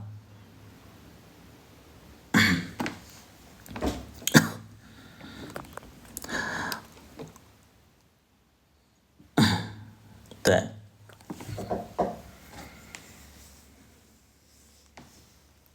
来，那个陈叔，你在说什么？这是一种溺爱，他以为理所当然。那我觉得这个无解啊，我觉得这个无解，你对一个人好，然后他可以理解为这是一种，就是在旁人的眼里，这是一种溺爱。你要对一个人不好的话，肯定有人说百里屠夫真抠门儿。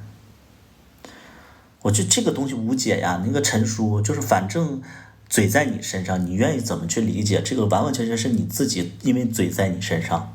我对他好不行，对他不好，你们也来骂我。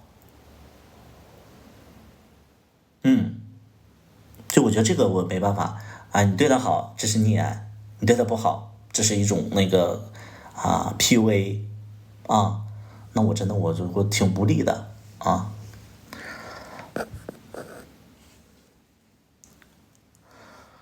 把30万的车卖了，不会首付亏了吧？亏的首付是我付的，亏的是我自己的钱，我认。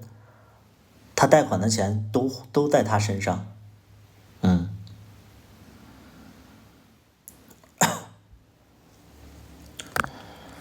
给他买车可能觉得你带来他什么什么，我说不啊，这他妈也赖我二手月季。我觉得你们要是这个，哎呀，我就觉得你们这么说的话，那他现在变成这样都是因为我啊。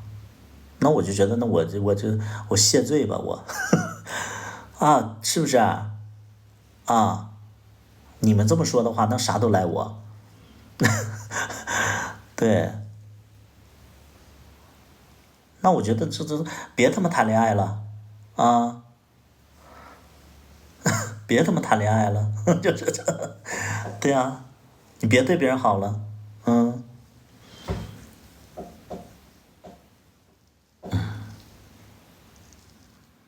我太奇怪了，这个对别人好完了就说啊，你可能怎么怎么样，怎么怎么样。哎呦我的妈呀，我以死谢罪吧，我。啊，就像刘晓庆一样，刘晓庆说，你们看了那个《一路繁华》，就是刘晓庆啥也不干，然后让那个俩年轻的小孩干，然后就是别人会心疼这俩孩子，完了刘晓庆说啊，那个他在节目里边干活的话，那其实就算是那个在给自己增加曝光，然后就凸显自己的这个小孩非常上进，观众也会很喜欢。这是一种，这是我给他机会去表现自己，实则把这俩孩子累得要死啊！难道我们谈恋爱的时候，我们就应该就是说对另外一方就是非常严格，然后不要溺爱，不要有任何的宠爱，然后就是生活里边 AA 制，是这样的吗？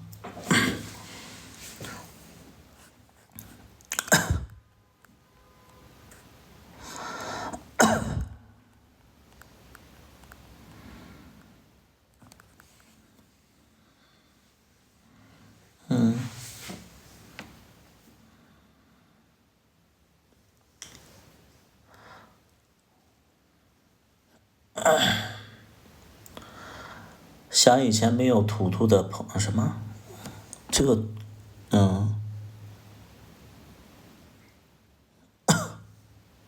我觉得太可笑了。我觉得就你们要是黑我的话，你们带节奏的话，就是说一说，还有什么可以说的？嗯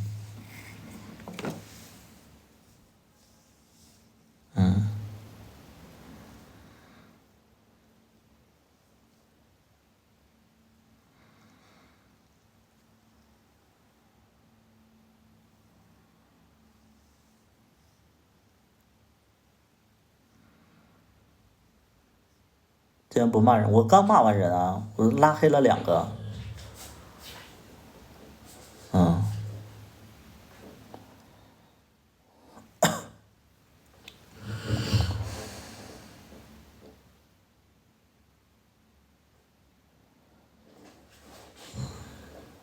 我刚骂完2个。我觉得没法说，就是这样的话，就是嗯，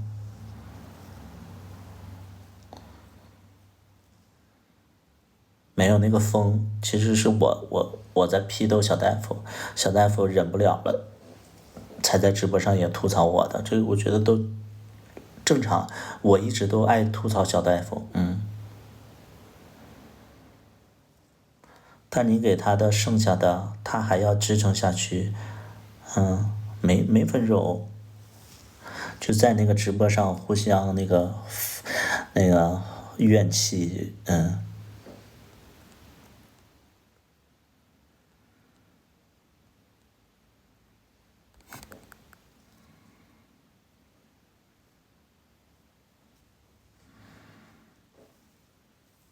所以我就觉得，哎呀，谈恋爱就到最后，我觉得有一方一定是内耗的，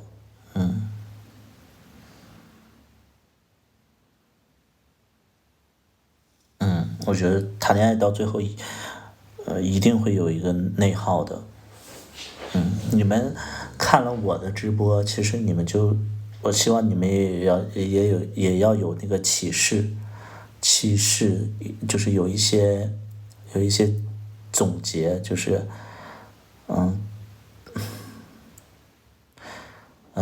就是尽量尽量的，就是找一个能交流的人吧。我觉得起码就是我觉得，2个人在一起生活，我觉得最主要是沟通交流，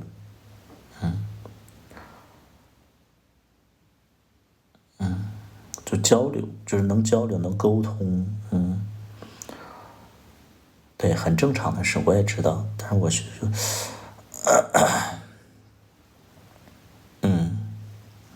我觉得吧，你俩都是太闲了，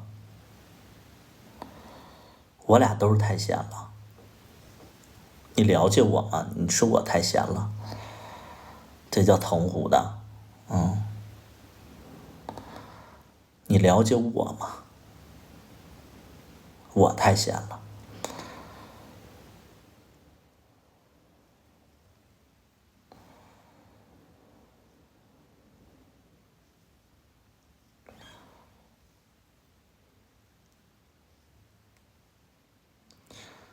哎呀，就觉得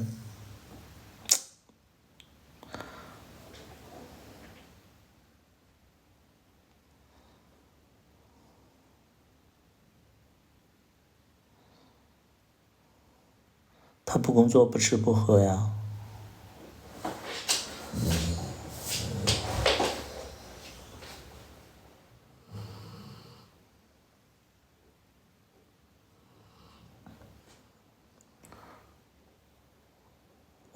我什么后悔谈恋爱？我觉得不后悔啊，有什么后悔的呢？所有的事情我都不后悔。对，我觉得所有的事情我都不后悔，有什么后悔的？因为你不做这件事情，你不知道结果是什么。你不跟他相处，你不跟他一起就是经历这些事情，你不知道2个人其实不适合。而且我觉得这个适合和不适合，也只是说，遇到了一些事儿，可能这个阶段可能2个人过不去就过不去了。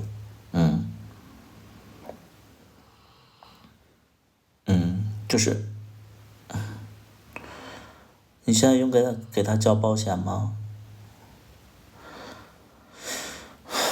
这个我没有办法算，这个我没有办法算，这是什么交保险这些东西我没有办法算，你怎么算呢？就是我怎么去计算这些东西呢？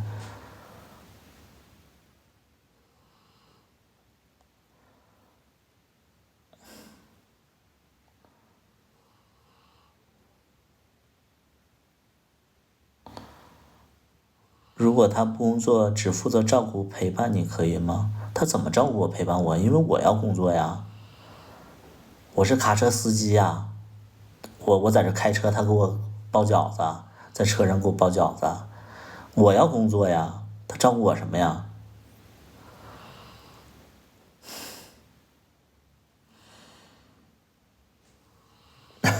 他能照顾我什么？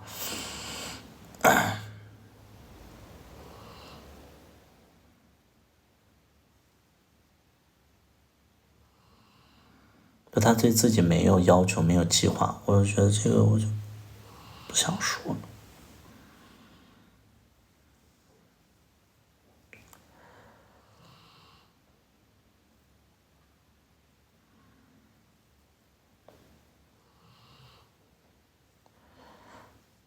年纪大付出点，别再算账。我没有算账，就是你们说什么我给他交什么社保之类的，你们这样算我没有办法算。那你说他现在每个月交社保，然后他一分钱没有，他咋交的社保？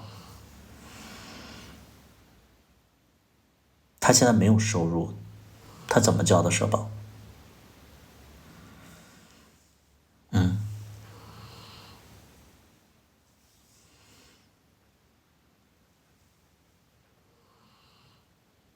你们问我这些问题，他现在没有任何收入，他怎么交的社保？他吃什么？他喝什么？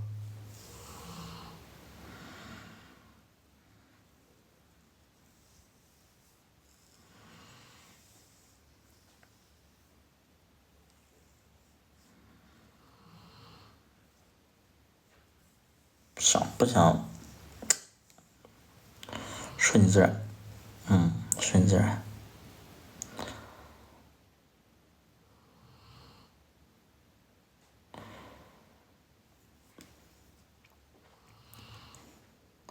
就我说白了，我这点事儿吧，很多谈恋爱的人都在经历这些事儿。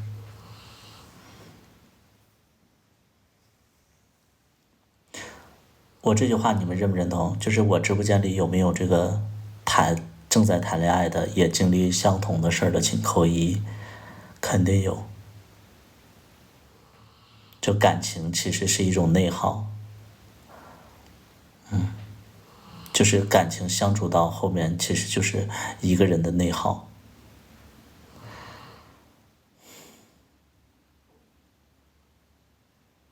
没有内耗啊，这也会遇到一个跟自己不同频的人，然后不上进的人之类的，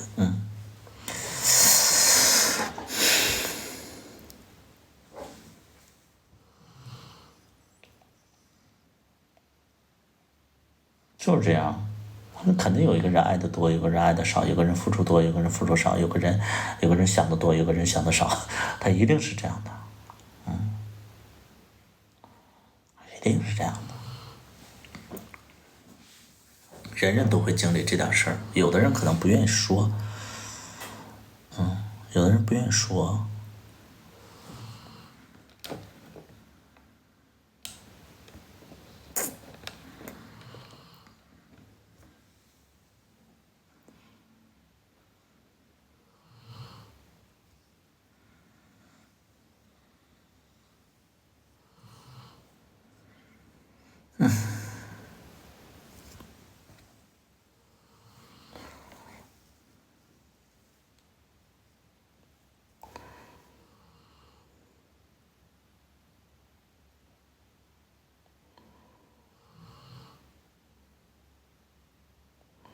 给他找份工作，哎呀，这个林小帅呀，这个林小帅呀，你没有看我直播，你不知道咋回事儿。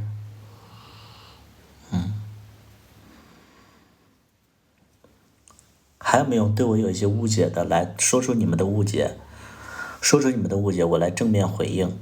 我觉得在我直播间，我什么都可以，什么都可以跟大家回应的啊。就看了那个小大夫直播，或者说之前看了我直播，然后对我有一些误解的，你们都可以来跟我说，我来解释，我来反馈。哪儿看不惯我，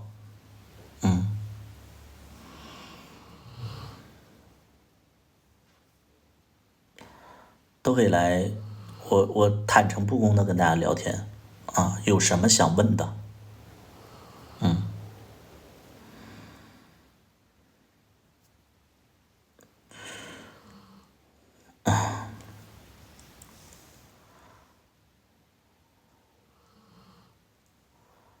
绑定的太多是不好分吗？没有绑定的太多啊。他说的是不是啊？我正式的回应一下，这绑定的太多。其实绑定的太多，其实最主要的原因就是因为这个车的问题。不是我给他买的那辆车，是我自己的这辆车。因为我这辆车其实是那个用小大夫的名字去买的。啊，就是这个名字，就是我现在的凯迪拉克是用小大夫的那个名字去买的。然后呢，车牌也是小大夫的车牌，因为我们没有深圳的指标，所以就是我们用小大夫的名字买，就是那个就是我也不懂那个叫什么，反正就是花两万多买了一个指标嘛，然后就是摇号，就是买的一个牌子。如果说我俩分手之后呢，如果说要闹掰了的话，可能就是闹掰了的话，可能这个车，小大夫可能这个意思就是说，如果闹掰了的话，这个车可能就，因为毕竟写的他的名嘛，如果说出了事故或者怎么样的话，那都得就是找他嘛。所以如果闹掰的话，不希望联系的话，就只能说把这个车过户给我。但是呢，这个车牌呢也就作废了，所以我又得花2万多块钱去买这个车，而且，因为是小大夫的名字，所以贷款也在小大夫这边就他觉得就他可能为什么说这个事情，他可能就觉得比较麻烦，这回能明白吗？啊，能明白吗？听懂了吗？就唯独是这个事儿啊，牵扯太多，绑定太多，没有就这个车绑定了，其他没有绑定。对，车房都是实名制啊。就这个车，但是也好解决，这个没有啥不好解决的，不好解决，有啥不好解决的？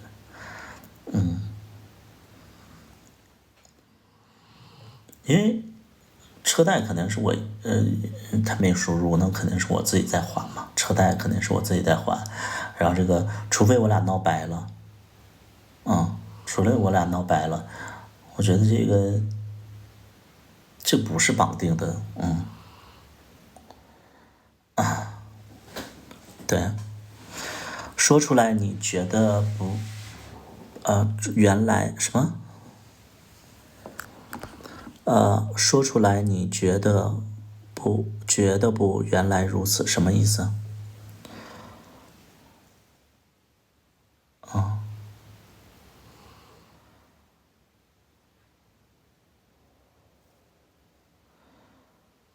小弟弟想连，是我有点累了，我想分开，对，我带不动，我觉得相处太难，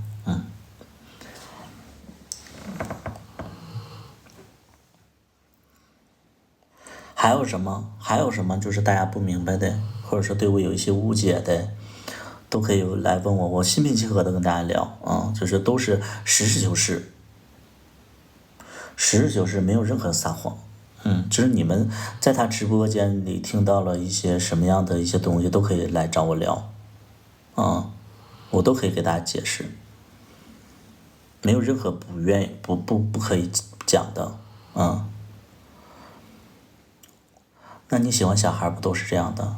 首先，我不觉得所有的小孩都是这样的。第二点呢，就算是小孩子都是这样，我也是第一段感情相处了2年，所以我也是就觉得谈完这段感情可能就会谨慎一点。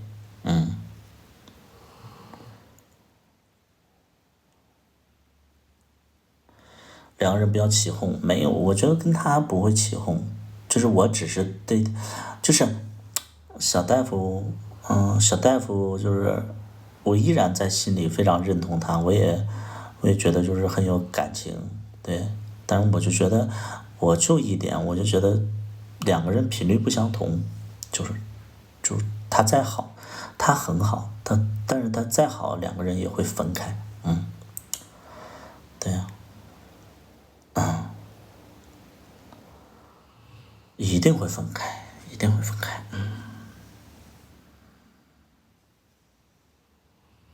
对，不合适，不合适，真的不合适，真的不合适，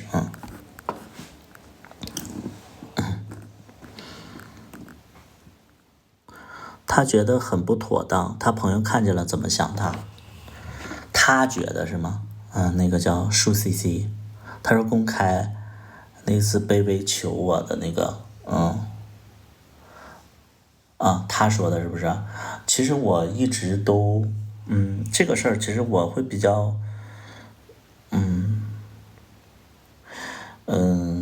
我的解释是什么？就是可能我说完肯定会有人骂我，因为我确实这方面确实是有点强势。我俩其实后期其实一直都是我觉得我想跟他分手，我带不动。但是呢，每次他都是那种不想分的状态，所以就跟我认错，认错之后就说他改，然后他说他改，结果他也不改，然后上一次其实都是第二次了，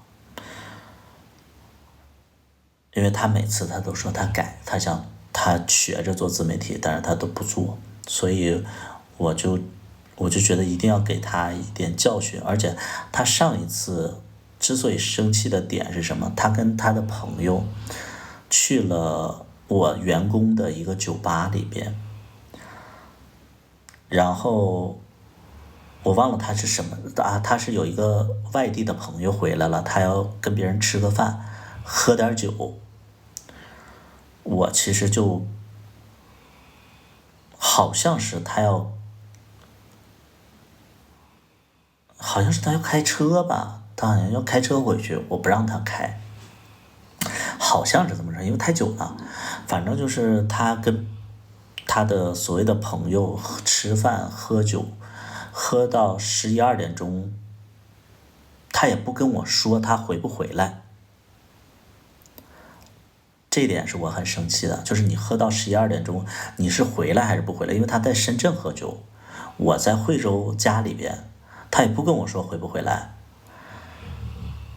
然后，因为他经常是这样操作，就是他是一个没有任何交代的一个人，他做很多事情他没有交代，所以那天我就是一直在好像在直播还是在打游戏，然后我的员工，然后那个给我发消息就说嫂子喝多了，我说让她死外边，我真的生气了，我就觉得说，首先第一点，你跟你朋友去喝酒，OK，你喝没问题，你照顾好自己，而且你该回家的时候，你就算不回来，你告诉我一声，到2点了都不说回不回来，然后那个时候我们手机互相有定位，我就看他在我深圳的家附近，我说我说你那个在吃宵夜吧，他说我说那你回不回来？你给个信儿啊。他说啊那个第二天还有事儿之类的，我说那咱俩分手吧。我真的生气，就是你好歹你说一句话，对吧？你好歹你说一句话，而且就是你那些说白了，你那帮朋友跟你的生活有什么交集？你天天在那块吃别人的喝别人，你有一天你不还吗？你有什么还？你用什么还？所以我就一气之下我就跟他分手，然后他就开始求我，就这样，我就因为他的朋友肯定关注我了，我就不会给他朋友看的。别没什么事儿叫我对象出来就是喝酒，喝多了在那块躺着，你们也不照顾。我对象傻不拉几的在那块躺着，然后我员工看见了，拍照片给我说嫂子喝多了，那他妈在酒吧里边你他妈就在那块躺着，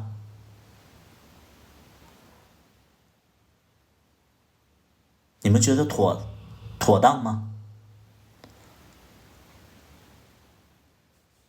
就这样我才放在那个朋友圈里边啊。我就是要让你的朋友看看，一是什么，你自己要长点脸，第二点，让你朋友远离你啊。本身我就是想跟他温柔，你这样的话，你什么，你干什么呢你要是想出去玩好，那你就玩你不要谈恋爱了，对吧？你想玩你玩吧，你有什么资格玩啊？你挣着一分钱了吗？我他妈这边还贷款还的他妈鸡头白脸的，每个月还3万多呀，3、4万块钱啊！我的生活成本是在3、4万多块3、4万块钱，你有什么资格玩？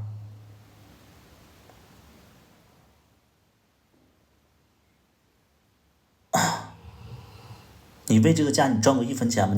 你付了一分钱了吗？我就想请问一下，你们他妈谈恋爱了，你们就说我这种人强势，你们谈恋爱了，你为这个家你付出什么了？你付出什么了？你们回答我，这段感情他为这个家付出什么了？你们能想象吗？是他做家务，合着我他妈，他要跟我说做家务这个事儿，我他妈跟你在一起，你他妈连家务也不做，你是个姑奶奶是吗？吃喝你不愁，下雨淋不着，还想怎么着啊？还跟朋友聚一聚，我他妈的，我这么多应酬的局，我他妈朋友这么多，我他妈都没说应酬呢，你有什么应酬的？我深圳的关系不比你多得多啊？我做生意的不比你多得多？你那叫应酬，我他妈一次我他妈没出去应酬过，就前2天我他妈跟他生气了，完我出去打个麻将，我故意晚上回来的。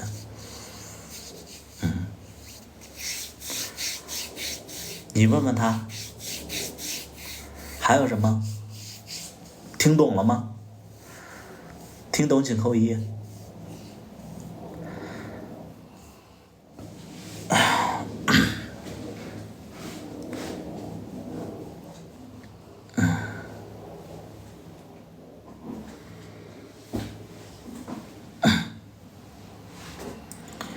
我还要怎么着啊？我就说小孩子他就是在意的这些点，我都非常不明白。他天天在跟我就是谈这些浪漫爱情，嗯，天天跟我谈浪漫爱情，啊、他有负责到生活了吗？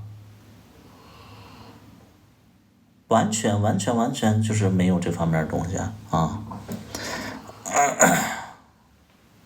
他妈，你对象一个月他妈4万多块钱的饥荒，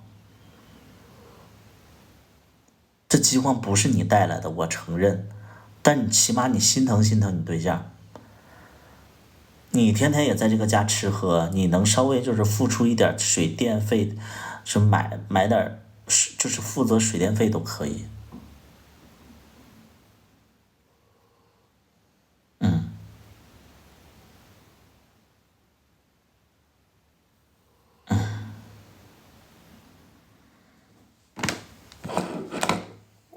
我还要怎么说？还有什么？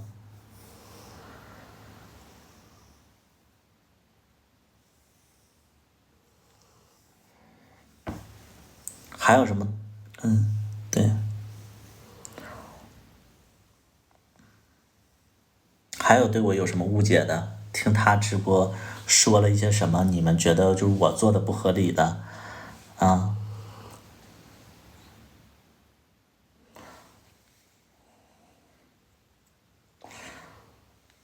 他上班的时候有工资，就是你们，你们就是问这些问题的，就是我不再解释了，因为我在直播间里已经解释了好多好多次了。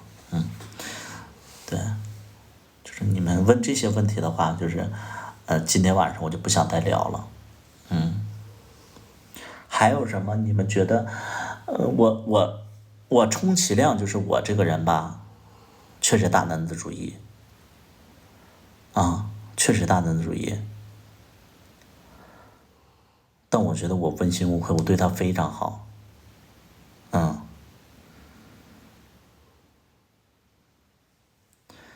如果他挣钱会给你花吗？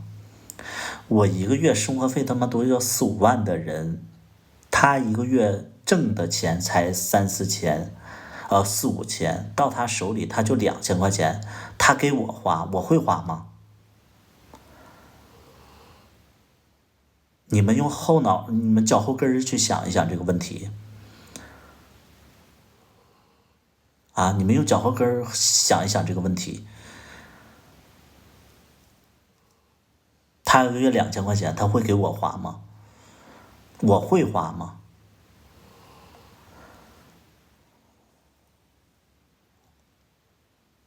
这个问题你得到你想要的答案了吗？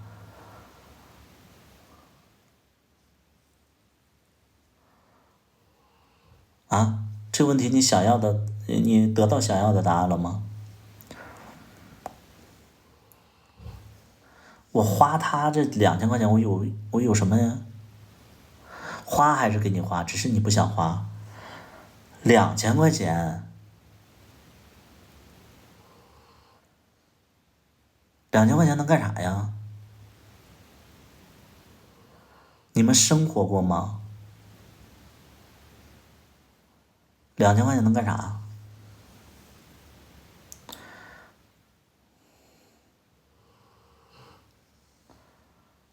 根本不是钱的问题啊，这怎么能是钱的问题啊？2000块钱能干啥呀？说什么啊？他给你花2000块钱能干啥？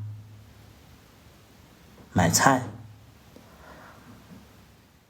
我说句不好听的，我们那段时间他妈一顿外卖都150，我啥时候让他花过钱？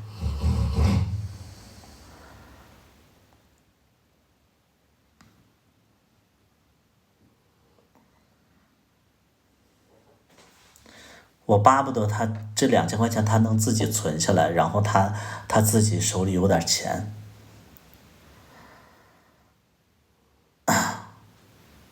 对呀，你们要知道深圳的消费2000块钱能干啥？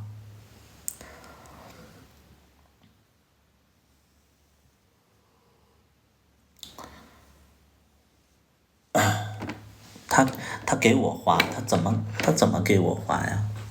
他两千块钱他怎么给我花？啊，他2000块钱怎么给我花？他那个时候一个月挣5000块钱，然后房贷车贷是3000块钱，然后他每个月还要那个时候还要喝咖啡，上班路上他觉得困，他要喝咖啡，偶尔还要买个奶茶，他哪有钱给我花？他要买皮肤，那可能在你们眼里那不花不了多少钱。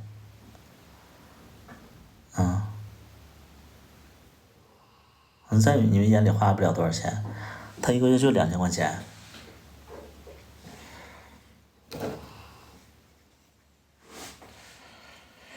还说啥呀？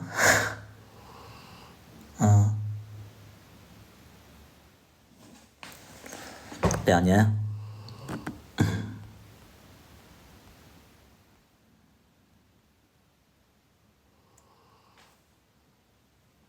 他如果能照顾你生活，他照顾我生活干嘛呀？在深圳租房都要2000，在深圳租房2000租不到，2000租不到房子。你在什么地方2000？城中村啊，可以，嗯，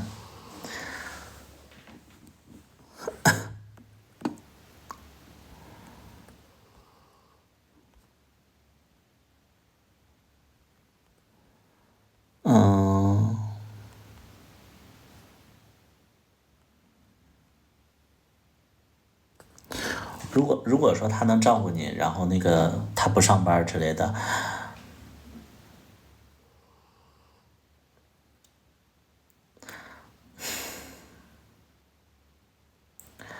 我之前就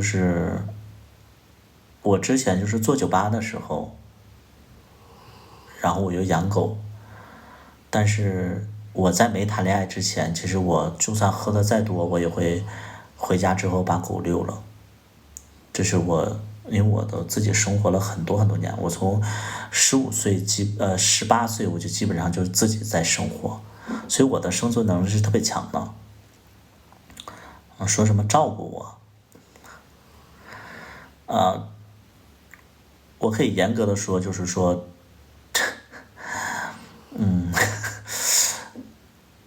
我觉得就是他跟我在一起这段时间，就是他负责了家务，负责了遛狗，负责了跟我一起吃饭，跟我一起睡觉。我觉得就是说这段时间很幸福，但是说没有这一方面的陪伴的话，回到单身之前的状态的话，其实自己都经历过，都经历过。什么他照顾我之类的，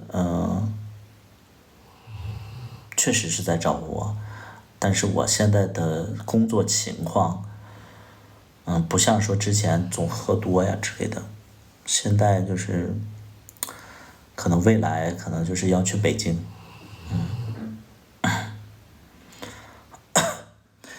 你找对象的核心观念是什么？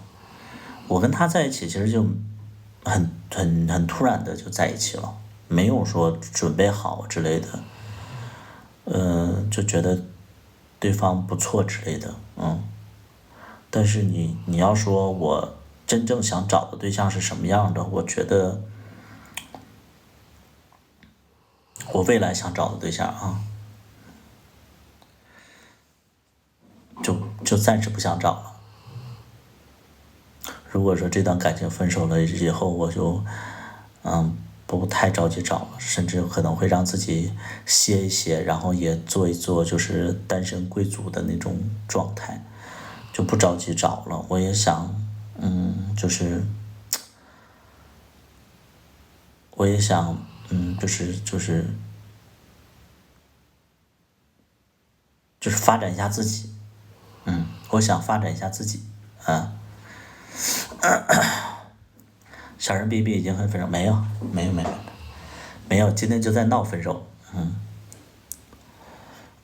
今天就闹分手，我们可以上位了，反正我和那，图都不找帮友，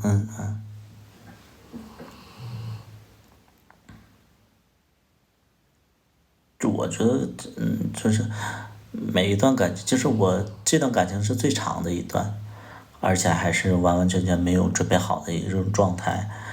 我觉得感情就是一段感情，我理想中的感情就是让彼此变得更好。我觉得最好的感情就是这样，就是两个人在一起，就是两个人状态会越来越好，互相鼓励，互相就是监督。我觉得这个是理想的感情状态。但是我觉得我跟小大夫在一起，反正我不知道他变没变好，因为我也曾经问过他，我说你跟我在一起，你觉得是比之前更好，生活变好了还是变差了？他说肯定是变好了，但我跟他在一起2年，我觉得我越来越差。对，这是说实在的，说实在的，就是就是如果说有幸，或者说就是可能未来想清楚了，我期待的感情是让彼此会让我变得越来越好。对，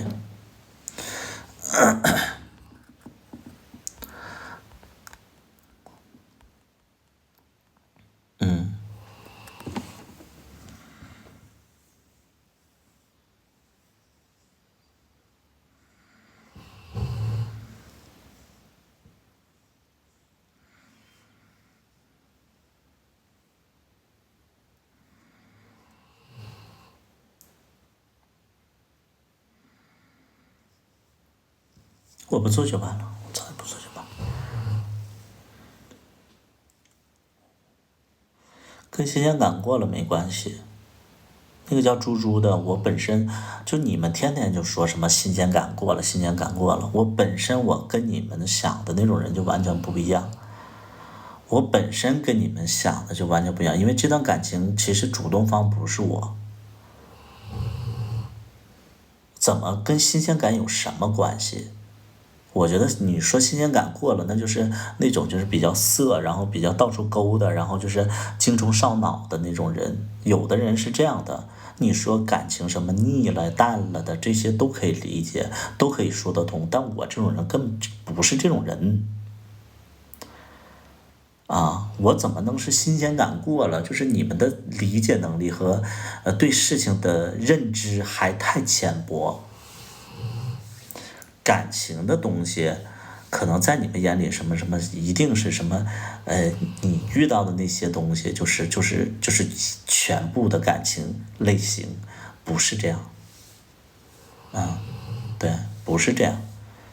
哪有说感情什么淡了，什么处够了怎么样的？没有这方面的东西。我们在一起的时候，我们没轰轰烈烈呀。我跟小大夫在一起，从来没有轰轰烈烈，什么有多爱彼此，然后特别浪漫。我俩就一直都是这种特别，就是让我总结这段感情。这段感情其实就是比较没有太多互动的一段感情，就是交流比较少。就他看就是就包括我们看电视都看不到一起去。就是他喜欢看的东西我不喜欢看，我喜欢看的东西他也不喜欢看，就是我们是这种的。嗯，所以就交流东西很少，对待一些事情的看法，我想跟他去交流，但是好像都是我一个人在说，就那种。嗯，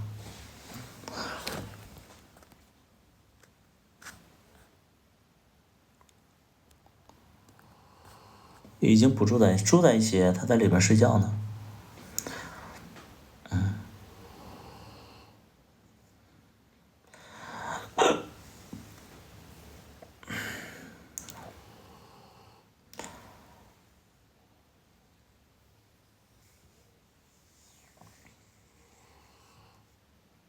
就是对一件事情的认知、看法、理解都不一样。我可以跟你聊黑格尔哲学，我的天呐，黑，对，我觉得我们能坚持2年已经很不容易了。就是听安，听安说的，就是我觉得我们能坚持2年已经很不容易了。就是顺其自然。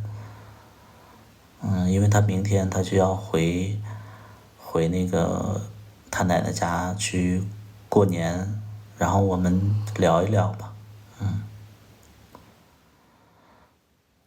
对，就聊一聊，然后看看，反正我这个人也是非常非常在直播间里什么都可以说的。如果说我分手了，我也会跟大家说；我跟谁在一起了，我也会跟大家说。就是是这样的，我是这样的人啊。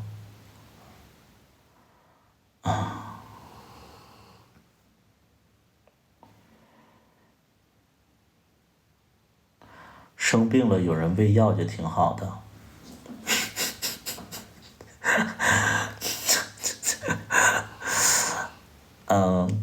这你说的这个是理想状态。对，就是这个 IG 呀、IG 说那个能有个人喂药就挺好的了。就你说这个是电视剧里模仿爱情的美好，但是现实生活当中，我这个人就是，我生病了也是那种，就完全就是风风火火的个性，不太习惯，就是说有人什么，就是什么在你旁边喂药，你别喂了，直接给我拿了我一口粥了，我要睡觉了那种。我是这种人。对，公说公有理，婆说婆有理。没有你们看过小大夫直播，你们还不知道他在说什么吗？他在说的都是恋爱的细节。就是你们真的看了两边直播，你们到现在你们还不明白吗？小大夫在乎的是恋爱细节，然后他觉得可能我太强势了，但是我在乎的是生存。看了两边直播，你们没感受到吗？我在乎的是生存。因为现在经济已经这么不好了，然后我有如此多的房贷和车贷，我要考虑生存，我没时间跟他搞这些月朦胧巧朦胧的事儿。对，所以这是永远没有办法达成一致的，就是他总在跟我说那些东西，但这些东西不是重要的东西，重要的是怎么生存下去，因为他就涉及不到那些生存的压力，他完全没有压力啊，所以我俩交流不到一起去啊，对。对，是这样的一个问题，没有说谁对谁错。你要说我强势，我确实强势；你要说他不上进，确实不上进。就是俩人不是同频的人啊。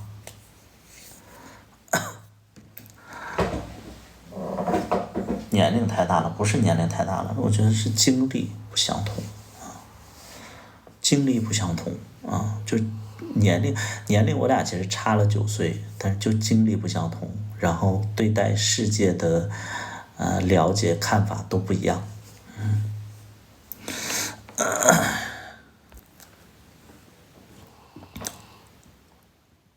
他现在的工资又帮不到你，没有说让他帮他。哎呀妈，你们能不能别来我直播间，就是瞎在那块评论？我没有让他来帮我，我真正跟他分手的原因是因为他自己不上进，我带不动他。我啥时候让他们帮我？他他妈一个就是你们他妈笨寻子，他连工作都没有，我怎么让他帮我？那咱们就有些看直播的，你能不能就是看懂啊？啊，能不能看懂我的直播？他连工作都没有，我期待他帮我。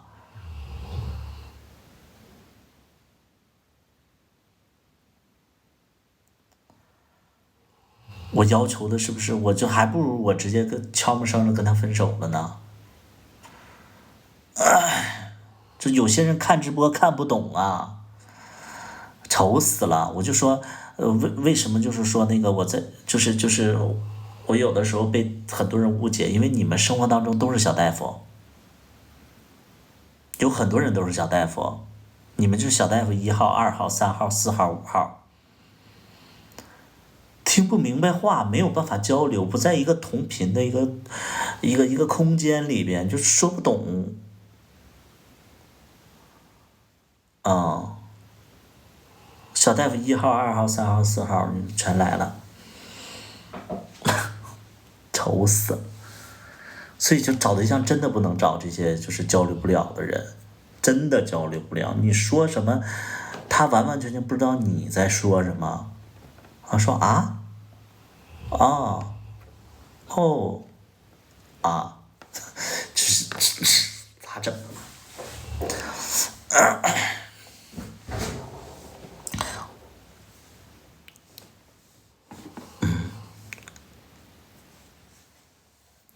他也不知道你也不知道他的想法。我干嘛不知道他的想法啊？我们都约定好了呀，辞职要一起做自媒体了啊。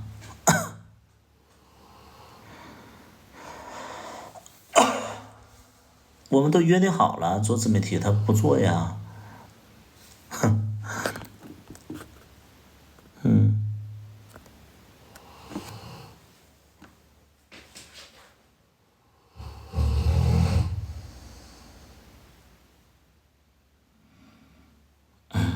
2万块钱贷款，压力是不是？我觉得你挺拼的，车 plus，我觉得你挺拼的。我看你直播，其实，比我直播要用心，为什么不做自媒体呢？你问他去，对你问他去，我不知道。我觉得，我他妈要是有一个对象，然后能带我去那个电影圈溜达溜达，我开心死了。他天天骂我，我都愿意。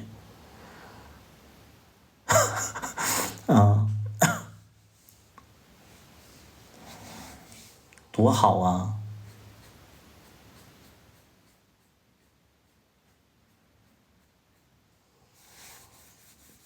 不急，受不了，我也不明白，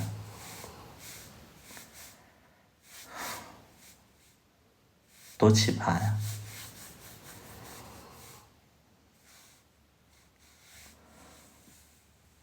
真没办法，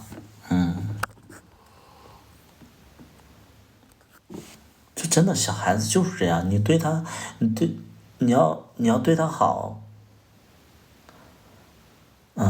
别人会说你太溺爱他了；你要对他不好，别人说你一点儿都不爱他。你要求他做一些事情，引导他做一些事情，他觉得你太强势了，你太那个就是控制欲太强了。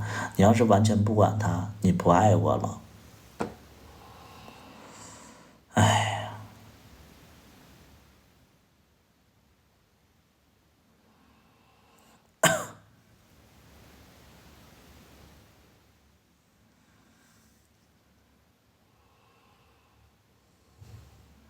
自媒体也难。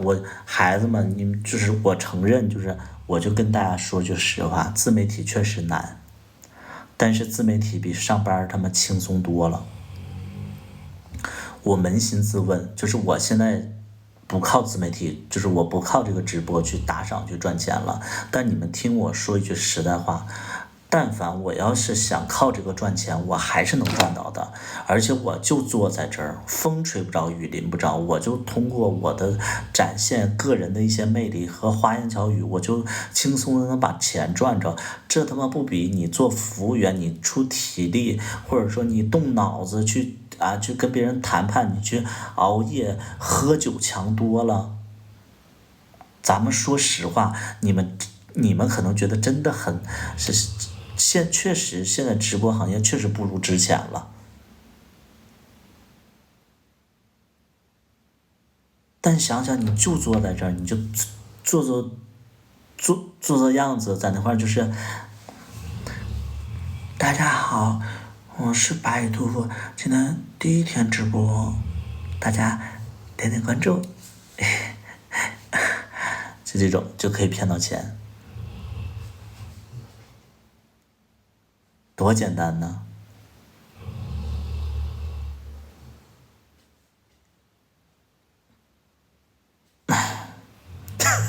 这样我害怕。滚！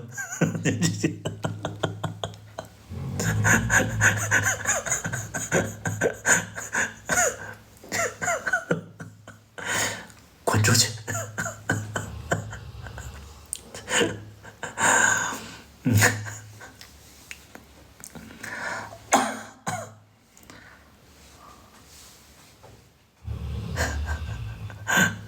直播还是比一般人赚钱要容易，还是要容易的。你就直播这么难做，其实还是会陆陆续续有新的主播，他们还是能有大哥给他们刷钱的，还是这样的。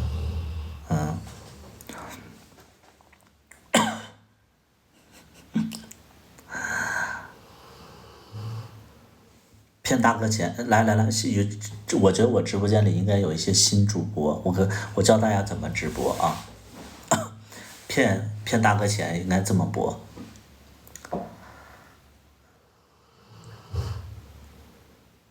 一定要保持微笑，然后表现的自己很和善。谢谢点赞，谢谢你爱我，我爱他的点赞，谢谢你的关注，谢谢啊，谢谢你帮我那个分享出去，谢谢。主播没有对象，对，喜欢什么看感觉吧。我其实高矮胖瘦都可以，对。之前也不算谈过恋爱，其实我对这个感情不是特别懂，对，我现在其实就是就没事直播啊，平时喜欢旅游，对，喜欢旅游。主播笑起来真好看，谢谢，谢谢你的爱心，谢谢，谢谢那个大哥的那个这个烟花，这个得多少钱啊？谢谢。想加微信啊，可以的，因为我也没什么朋友，然后加个微信也可以。好。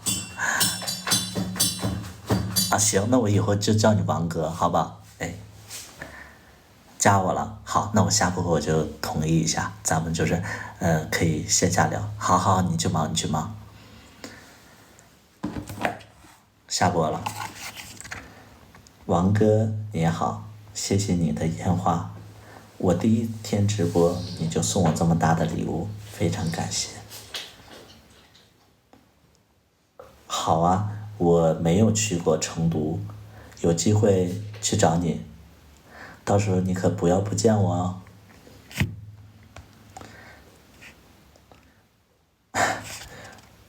王哥我没有拍那些东西，如果你你想看这些东西，我就不要再聊了，因为我不太喜欢这种方式。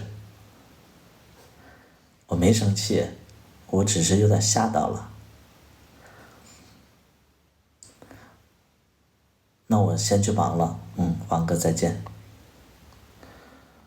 发红包干什么？我真没有生气，你把红包发那个，我给你退过去。哎，这个怎么退呀？哎，我都不会退。那谢谢王哥啊，真没想到今天能认识王哥，王哥你对我太好了，那下周吧，下周我就去成都见你，好不好？到时候你带我去吃好吃的，好不好？王哥，不冷，就是因为我来这边，也不知道天气，就是今天突然下雨。啊？好啊。你住这个酒店？这个酒店看好贵啊。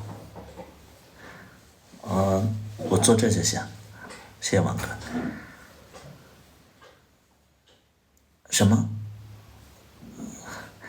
我没想到王哥，这么高啊。没有，我喜欢高的，不是，也不是说喜欢吧，就是觉得高的很有安全感。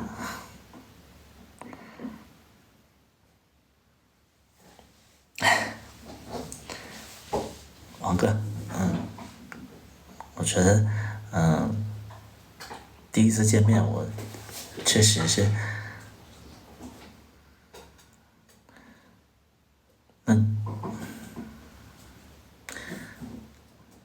那好吧。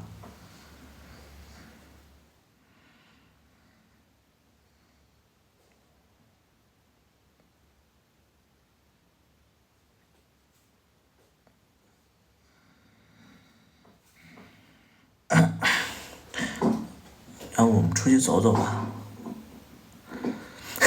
这神经病，这么骗大哥的啊！你们都学着点啊！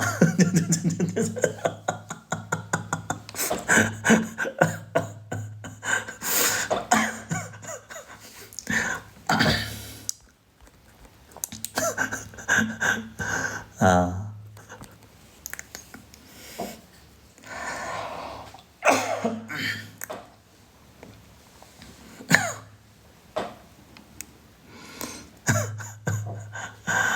行了，我开玩笑的啊。对，行了，不播了，不播了。小茉莉有续集吗？小茉莉没有，可能有吧。扭脖子是他掐住你，就是本来你害羞，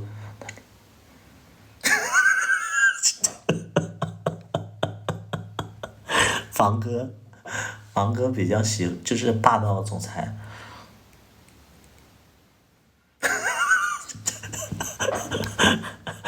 哎呦我的妈呀！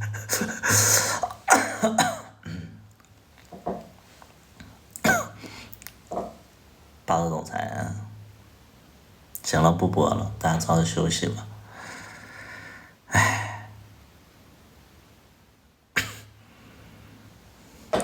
吓到进出了，这样，拜拜吧。